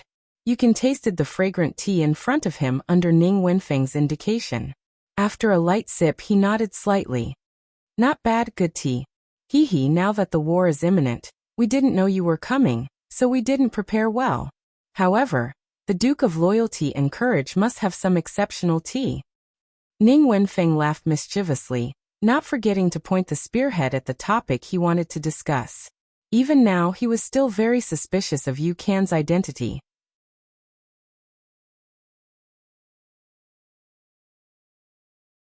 Chapter 849. Tala City had long been sealed off. Even the Tatar cavalry couldn't charge in. How did this person appear here? It would be understandable if he was already in the city, but how did he get the latest instructions from the Duke of Loyalty? Could it be that Hai Dongqing had sent the message? But he didn't see any birds enter the city. How could he send the message? Both Ning Wenfeng and Shi Wanshan didn't know that there was a telegram in the world. 2 people didn't need to meet at all. They could communicate with each other without being affected by distance. Naturally, Yukon had no obligation to tell them all this. He could even think of their doubts, but his duty wasn't to explain these things. He was just passing on a message. Yukon, the leader of the security bureau stationed in Tala City, was usually responsible for collecting information in the city and forwarding it to Director Feng Liang in First City on time. They thought that he would always be a dark worker, but today's telegram forced him to reveal his identity. The 6th young master had personally called and asked him to pass on a message to the city lord's office. They didn't dare disobey the 6th young master's orders. Thus Yukon came, and he even appeared here openly. He knew that perhaps this was the only way to dispel the 2 generals' worries and complete the matter. Ning Wenfeng's words were clearly probing, but Yukon still replied with a chuckle. What good tea does the Duke of Loyalty have? I didn't have the chance to drink it. But if you suspect my identity because of this, you can arrest me as a liar. Such a straightforward answer immediately caused Ning Wenfeng to reveal a trace of awkwardness on his face. He didn't know how to respond. After all, there was no benefit in pretending to be someone from the Duke of Loyalty at this time. Shi Wanshan, who had been impatient for a long time, saw that the conversation was about to reach an impasse. He finally said, Mr. You said that you came on the orders of the Duke of Loyalty. Do you have anything to say to me? Commander, I came on the orders of the Duke of Loyalty. I do have something to tell you. According to the Duke of Loyalty, if Tala City can't be defended, there's no need to defend it anymore. We can just retreat to Xuanfu City. At that time, we can accumulate strength to defend it. Yukon was only halfway through his sentence when Ning Wenfeng interrupted him. How can Tala City not be able to defend itself? Furthermore, we are paid by the Imperial Court. Now that the Imperial Court has not issued a decree, how can we leave our posts without permission? Mr. Yu, do you know that your words just now are already a crime? One couldn't blame Ning Wenfeng for being angry. Yang Chendong might not care too much about the loss of Tala City, but as the general of the city's defense, he had a huge responsibility. If he did not handle it well, his reputation would be ruined. It was even possible that he would be imprisoned and beheaded. How could he not be anxious when it involved his own life? After Ning Wenfeng said this, Yukon closed his mouth. He first shook his head, then tasted the tea. He was not frightened by the other party's words. Yukan's calmness landed in the eyes of Shirwanshan, who was standing beside him. His eyes could not help but light up. This person was so calm. Either he had something to rely on, or he had already disregarded life and death. Regardless, he believed that no one would come here to throw their lives away. He immediately suppressed Ning Wenfeng, who was about to explode, and smiled at Yukan. Mr. Yu, you must have something else to say. This commander is willing to listen with respectful attention. Since Shirwanshan had spoken in this manner, Ning Wenfeng could only forcefully suppress the anger in his heart. After which he viciously stared at Yukan. He wanted to see what this person was going to say next. If he continued to spout nonsense, he would not care if the other party was truly a loyal person. He would take him down first. Yukan slowly put down his teacup. He looked at Shirwanshan and said word by word. The Duke of Loyalty said that Talis City can be abandoned, but Xuanfu City cannot be abandoned.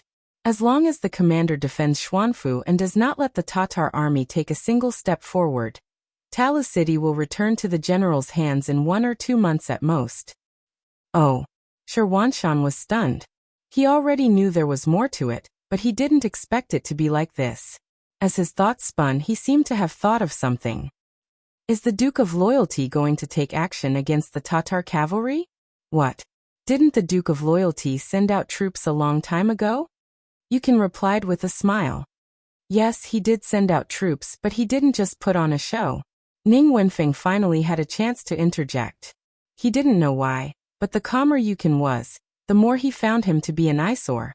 He came to his territory, and his little life was in his hands, yet he could still be as steady as Mount Tai. It was truly infuriating. Yukan seemed to be used to Ning Wenfeng's provocation. He didn't answer his question, but continued to speak with a calm expression. I came here on behalf of the Duke of Loyalty to deliver a message. As for whether you believe it or not, that's my problem. Of course, you can also capture me, or even torture me. I can't guarantee whether or not I can keep the secret in my heart. But in this way, it will delay the two generals' time to make a choice. You two can choose for yourselves. After laying everything out in the open, Yukan didn't say anything. He lowered his head and continued to drink his tea, like a thirsty person looking at sweet dew. His actions showed that he had completely disregarded life and death. Often people like this didn't bow their heads easily. Even if they were captured and tortured, there wouldn't be a result in a short time. And it just so happened that Shirwanshan didn't have much time left. If he made a single mistake, he wouldn't have the chance to turn things around. Mr. Yu, do you have any keepsake to prove your identity? Shirwanshan still didn't give up. No. Yukan answered very straightforwardly. Then he added, Tulu City has already been sealed. Where would I get a keepsake? Without a keepsake, where did you get the news? Ning Wenfeng interrupted again, feeling that he had caught the other party's loophole. You don't have to worry about this. In short, I'm telling the truth. Whether you believe me or not, you two generals can consider it yourselves. You can definitely wouldn't tell them about the telegram. This was still a secret to the other forces. Of course, the longer it was hidden, the more advantageous it would be. The stubborn Yukan immediately made Ning Wenfeng give birth to a kind of feeling of not knowing where to cut. At that moment, he shifted his gaze to Shirwanshan. It was obvious that he wanted the commander to make the decision. Shirwanshan frowned. Yukan's appearance was too unexpected. He couldn't make a decision in a short time. He still needed more time to consider. He slowly raised his head. Mr. Yu, thank you for your information. How about this? I'll think about it before making a decision. Now please go back and rest. Alright, there's no need to inform this commoner of your decision. It won't take long for the whole world to know of your decision. Yukan knew that his mission was completed. There was no point in staying any longer. He stood up, nodded to the two generals, and turned to leave. Outside the door, when the bodyguard escorted Yukan out, he saw the signal in Shirwanshan's eyes. He lightly nodded his head to show that he understood. Once Yukan left, Ning Wenfeng didn't care about anything else and said anxiously, Commander, you don't really believe that he was sent by the Duke of Loyalty and Courage, do you? He doesn't have anything on him to prove himself. If we can't get out, how can we prove it? Shirwanshan asked back and said. At this moment, do we have any other choice? But why did the Duke of Loyalty and Courage do this? Ning Wenfeng was speechless, so he changed his way of asking. Didn't you say it before? The Duke of Loyalty and Courage wants this supply route. This is the reason. Shirwanshan suddenly stood up, as if he was convincing himself, or perhaps he had already made a decision in his heart. Yukin left the city lord's mansion and returned to his own courtyard. He quickly turned off the lights and went to sleep.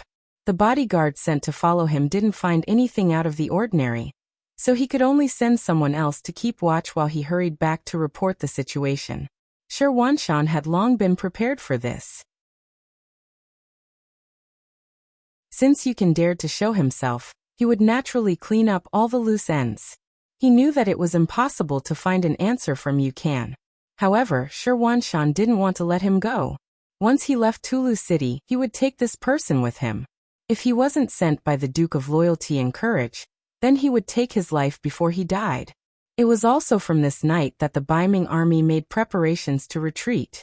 Carriages carrying supplies to and from the Xian Manor came and went without end. 3 days later, Shirwanshan, who had been guarding the city with great difficulty, finally made preparations to leave the city when night fell. In order to prevent the Tatar army from discovering them, he left behind 2 Baihu offices and had them walk around with torches in hand, creating the illusion that the army was still there. In the end, Shirwanshan decided to believe Yukan's words and withdraw from Tulu City. When he and Song Wenfeng left the city lord's mansion, Yukan was already waiting in front of the main entrance with a bundle on his back. He clearly knew that the other party wouldn't let him stay here, so he might as well take the initiative and leave with them. Since Yukan was so tactful, Shirwanshan, who had no intention of turning hostile, walked over with a smile. What is the meaning of this, Sir Yu? Do you want to leave with us? There are no more Baiming army or civilians in the city. Yukan has no value in staying here, so I'll have to trouble the commander. Yukan stood there with a smile on his face, looking as if he had nowhere else to go. Ah, good. Men, prepare a group of good horses for Sir Yu to leave with us. Shirwanshan laughed heartily. Regardless of whether or not this Yukan was a loyal and courageous man, his courage and insight were enough to make him admire him greatly. In the dark night, torches stretched out in all directions. The Baiming army retreated from Tulu City, leaving behind an empty and resourceless ancient city.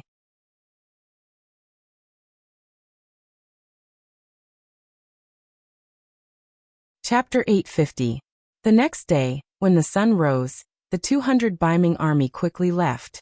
After breakfast, the Tatar army continued to attack the city. Only then did they discover that there was no resistance, and they were able to easily enter the city. News of the Baiming army's departure quickly reached Huboer's ears. Baiming army has retreated. Haha, good news. Let's enter the city. Huboer was overjoyed. Although the northern Ming army suffered the most losses during the siege, it was still very uncomfortable for him. He suffered losses every day, and he still had to defend against the attacks of the mercenaries from 10 miles away. This kind of feeling was really uncomfortable. Now that he had a city to defend, he had something to rely on. Moreover, Tulu City was originally a city that was easy to defend and hard to attack. It was connected to a nearby mountain range, so he only needed to defend the Xuanfu Gate to the east and the Grassland Gate to the west. This allowed him to divert his forces to do what he wanted to do. The Tatar army smoothly entered the city, and was prepared for a sneak attack from the mercenaries. However, the enemy did not seem to see them, and allowed them to do as they pleased. When all of the Tatar soldiers entered the city, the mercenaries suddenly moved and set up camp 8 miles away from the western city gate.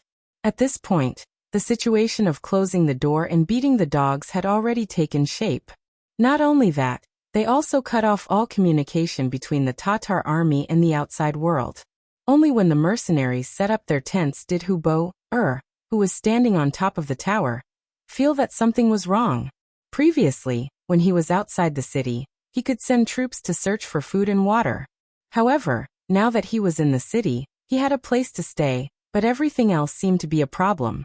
When he thought of the Baiming army's sudden retreat, especially when they did not see a single person or food after entering the city, he suddenly felt like he had been deceived. No, we can't be trapped in the city. We need a way out. Where is General Gar? I'll give you 5,000 cavalry. Kill your way out before the enemy has a stable footing. The other generals are on standby. Once the opportunity arises, we'll destroy the mercenaries. Huboer stood on the city wall and suddenly gave the order to attack. General Gower, who had just entered the city, had no choice but to get back on his horse after receiving his orders. He led the 5,000 cavalrymen straight to the mercenary camp outside the city.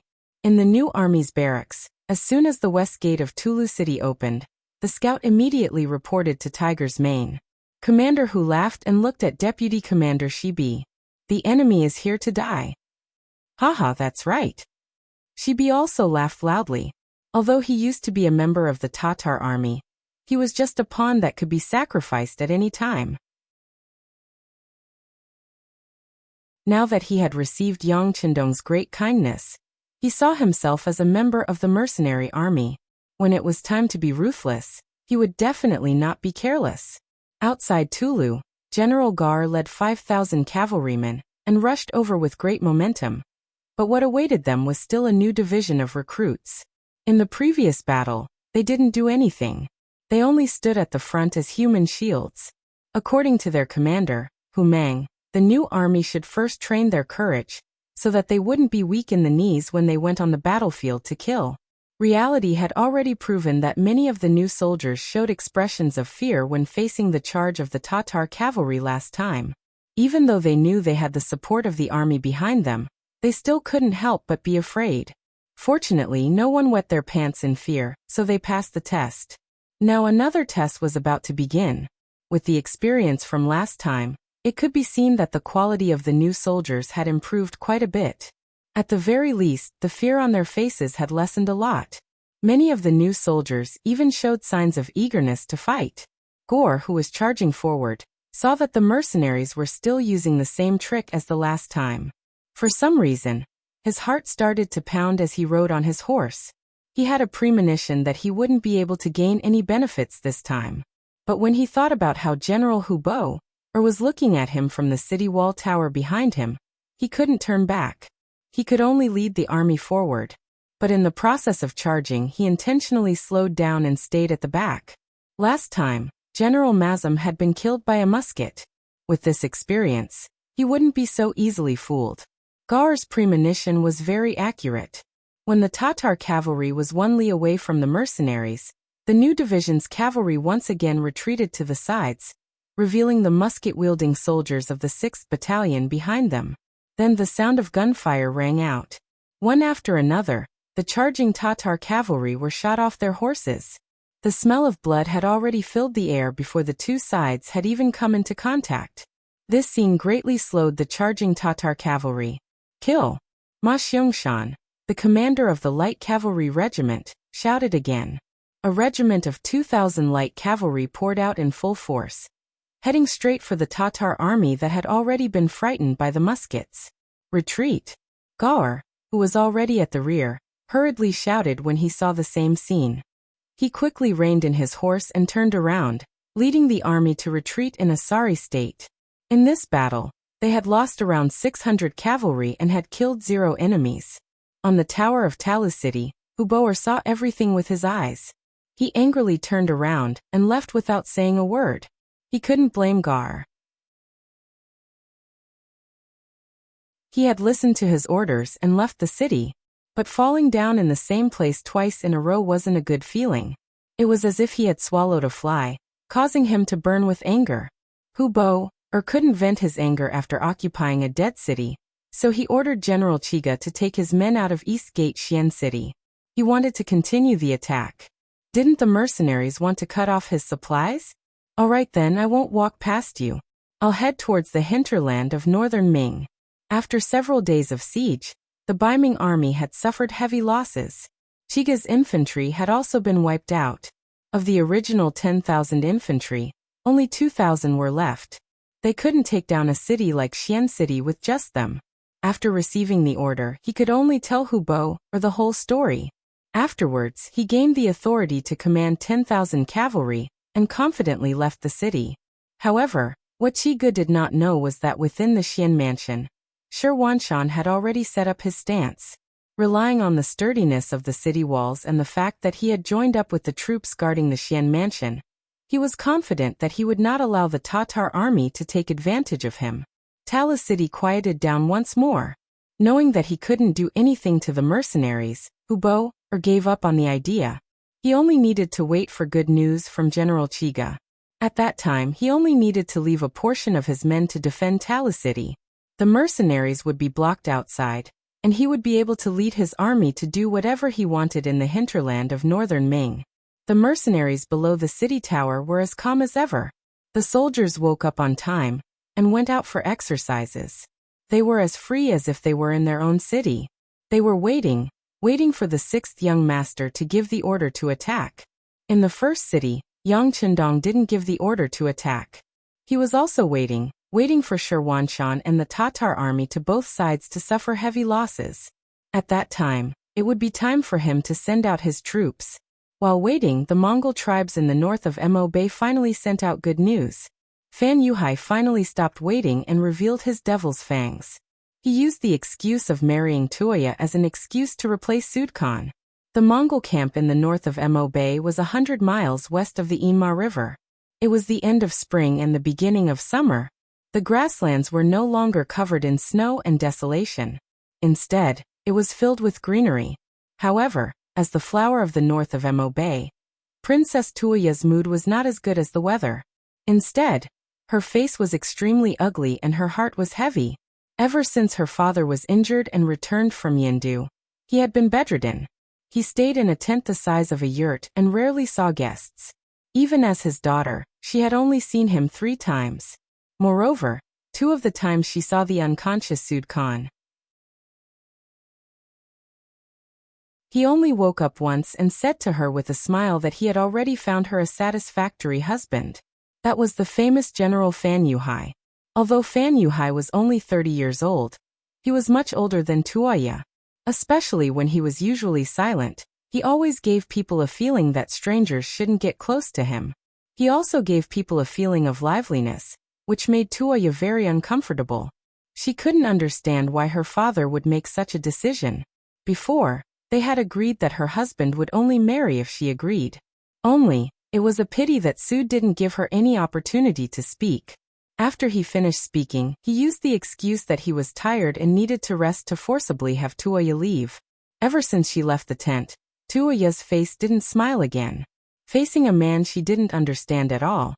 Yet he wanted to be her husband. And for a lifetime at that. She really couldn't accept this. However, she couldn't go against her father's orders, so she didn't know what to do either. She wanted to discuss this with others, but only then did she discover that the people she was familiar with were no longer by the side of the Khan's main tent. When the army retreated, Zamubala was killed by the mercenaries who stayed behind to cover the retreat. General Daesong was ordered to train the tribe's younger generation, hoping that they would have the strength to fight again. General Bao Yin, who had the best relationship with her, was ordered to recruit new soldiers from the tribe to replenish the military strength lost in the previous battle. For a time, there was actually no one she could use, no one she could talk to. At this moment, Tuoya felt helpless and lonely. Before Tuoya was born, Sud was already the leader of a large force. After that he, who had the bloodline of the Golden family, called himself the Khan. In other words, from the moment she was born, she had a noble status. She stretched out her hand for clothes, opened her mouth for food, and rarely did anything go wrong. The only time he had been rejected was when he saw the white dragon horse by the stream and wanted to buy it, but he was rejected.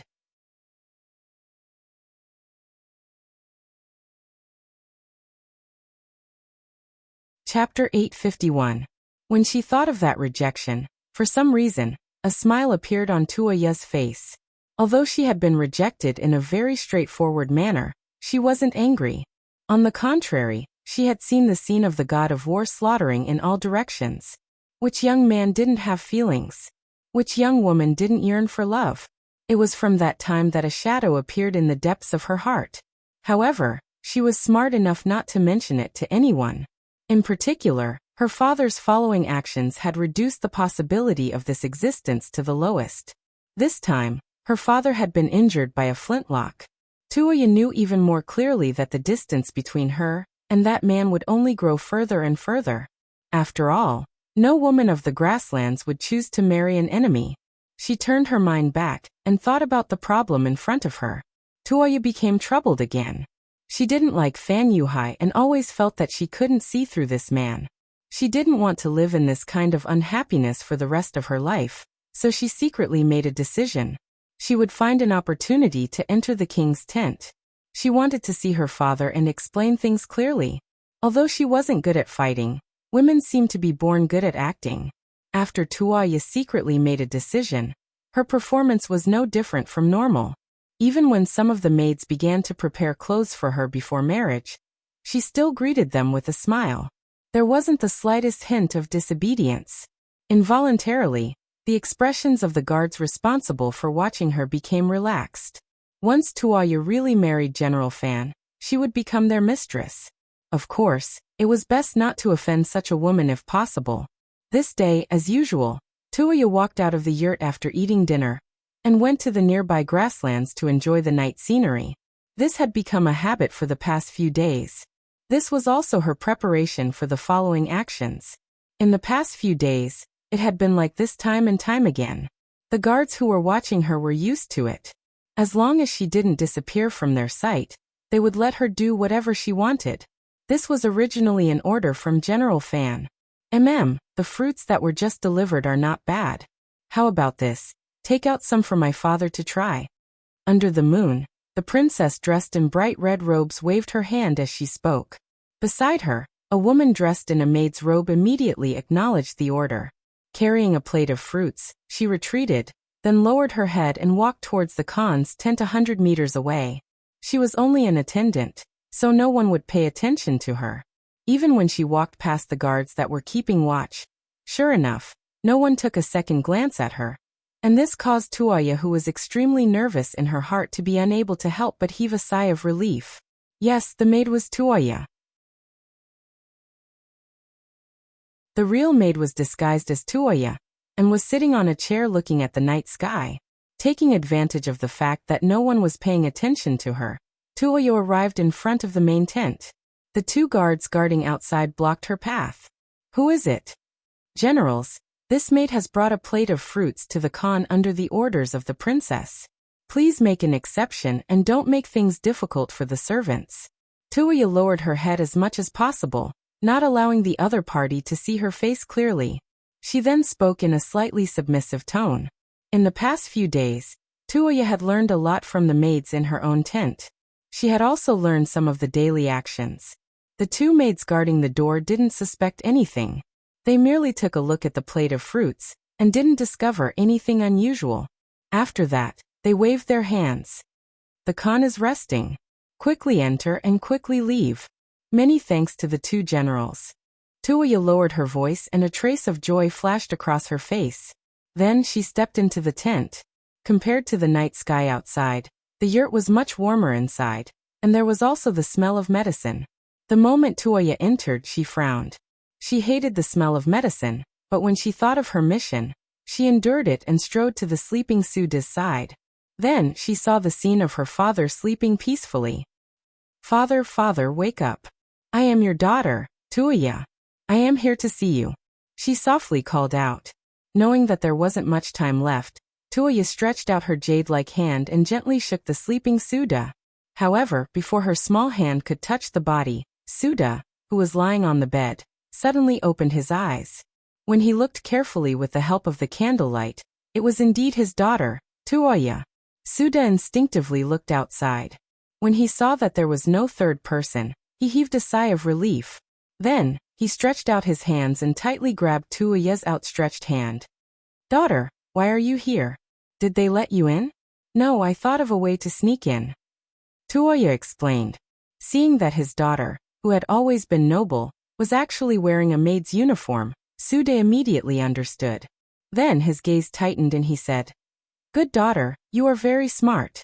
Father is very pleased. But time is limited, so I'll tell you what I'm going to say next. Right now, I'm under house arrest, and my injuries are acting up again and again.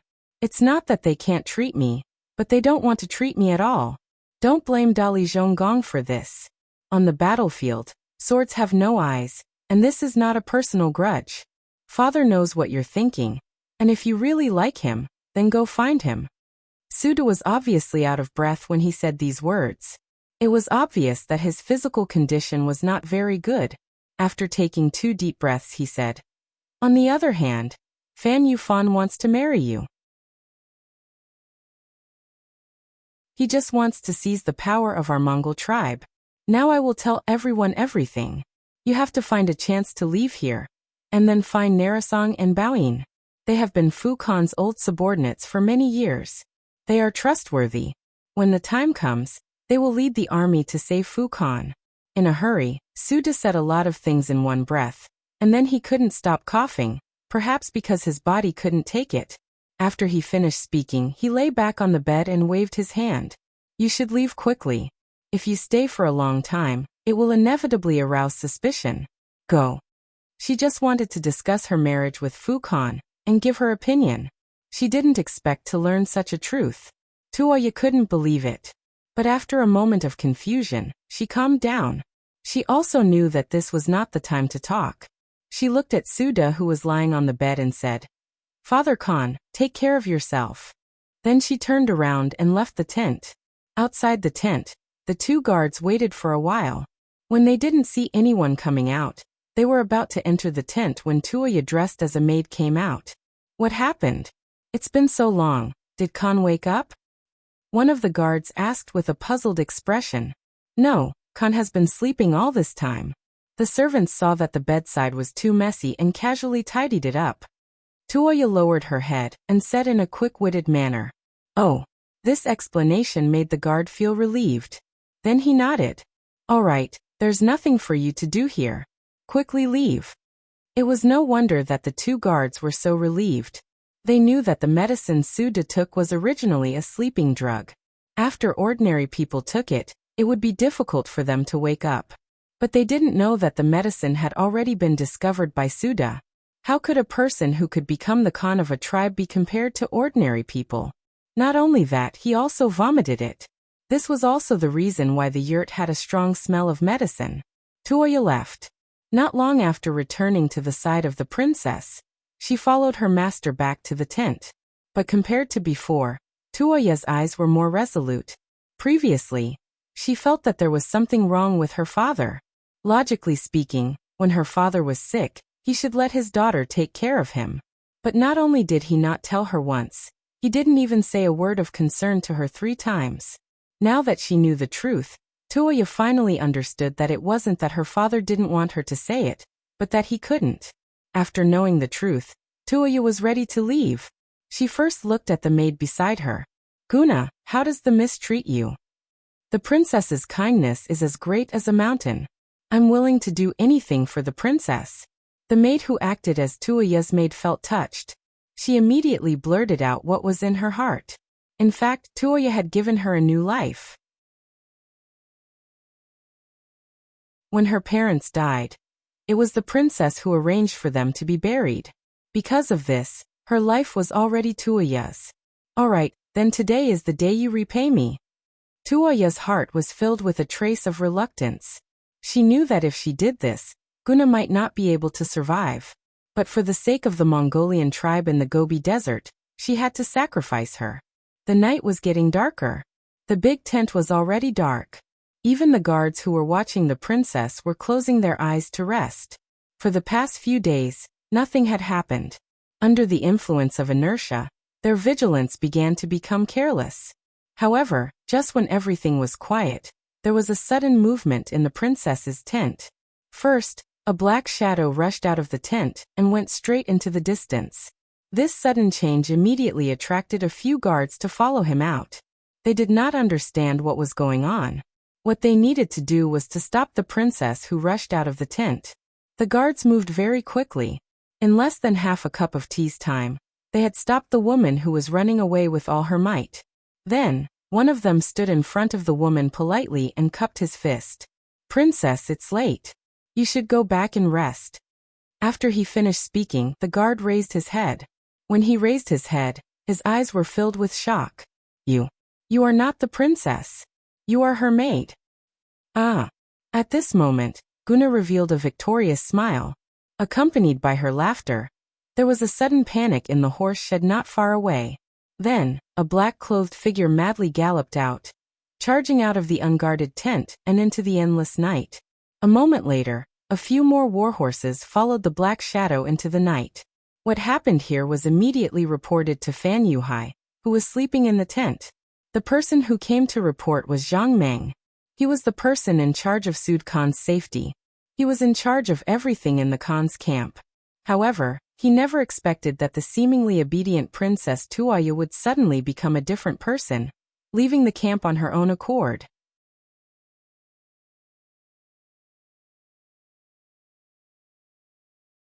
Chapter 852. Fan Yuhai sat up from the bed, his gaze incomparably deep. His first feeling was that his crime had been exposed, and Tuoya definitely knew something. Although he still couldn't figure out what went wrong, Tuoya leaving for no reason already explained a lot of things. Immediately send someone to inform General Lu Duo, who is training nearby, to come back. Spread the news that Tuoya went against the Khan's betrothal and ran away. Anyone in the tribe who stops her or reports her whereabouts will be heavily rewarded. Yes. Zhang Meng replied and quickly left to pass down the order.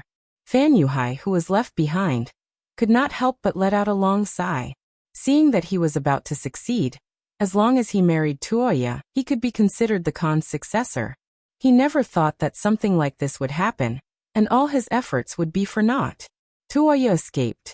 Using the maid Guna to attract the attention of others, she successfully escaped.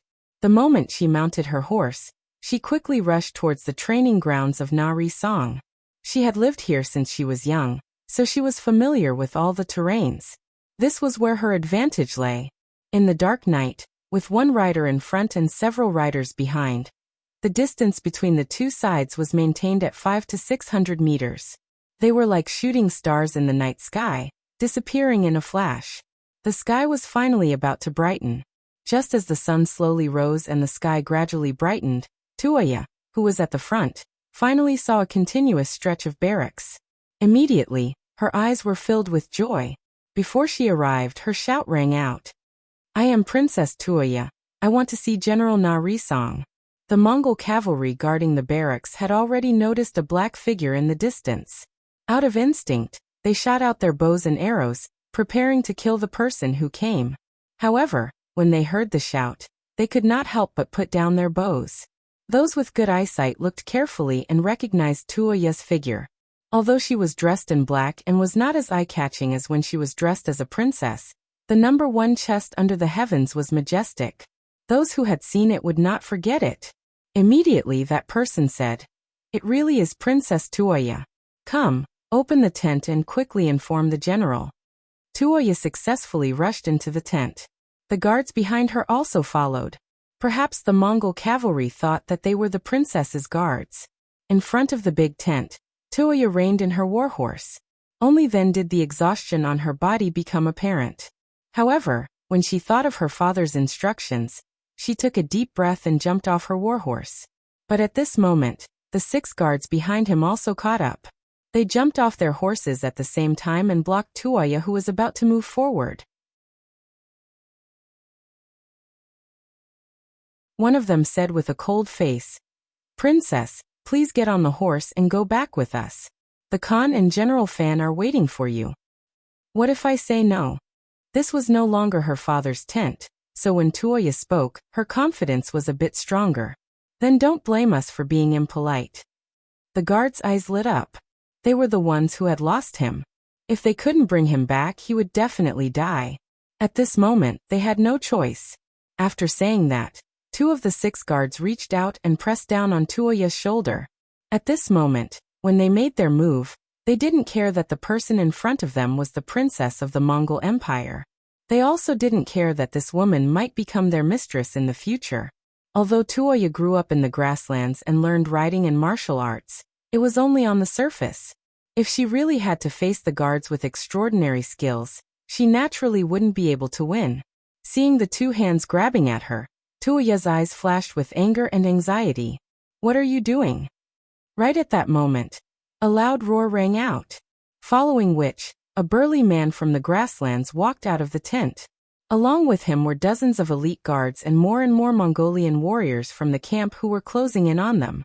The person who came was Na Song, one of Sud Khan's trusted aides. When he heard the report that the princess had come, he was wondering why she was here. He walked out with curiosity and didn't expect to see someone wanting to make a move on Tuoya. How could this be? This was clearly going against his superiors. Na Song spoke up to stop him. The moment Na Song appeared, the guards who were about to make a move knew that they had missed the opportunity. They immediately turned around and bowed. "General, please calm down." The princess was playful and ran out. "We will bring her back now and not cause trouble for you." "You guys are the ones who are playful." Tuoya saw that someone was twisting the truth in front of her. How could she let it go? After retorting, she looked at Na Song and said, "General, I have something to discuss with you. Please report to your men. At the same time, I would like to ask you to lock up these 6 people first. I will give you an explanation later." "General, you can't believe the princess' words so easily.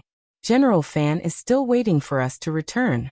The 6 guards knew that they were about to ruin things and hurriedly spoke out. "If I don't believe the princess, should I believe you guys? Also, don't use Fan Yuhai to pressure others. Others might be afraid of him, but I'm not." Men, take the 6 of them away. If they resist, kill them." Na Song, who had killed decisively on the battlefield, had a cold expression on his face. His eyes were filled with killing intent. With just a few words, the 6 guards had surrendered. If they lived, at least there was hope. If they resisted, only death would await them. Tuoya finally followed Na Song into the large tent. She then told him everything she had seen her father last night, and what Suda had told her. When Na Song heard the news, he was shocked. "There's actually such a thing? The Khan is under house arrest?" "That's right." When Tuoya said this, she couldn't stop the tears from flowing out of her eyes. She hadn't cried before because she didn't dare to. But now she was safe. The pain in her heart could no longer be suppressed. Tears finally flowed out. "Princess, don't be sad. The Khan's life isn't in danger yet. There's still a way. How about this? We've been running all night.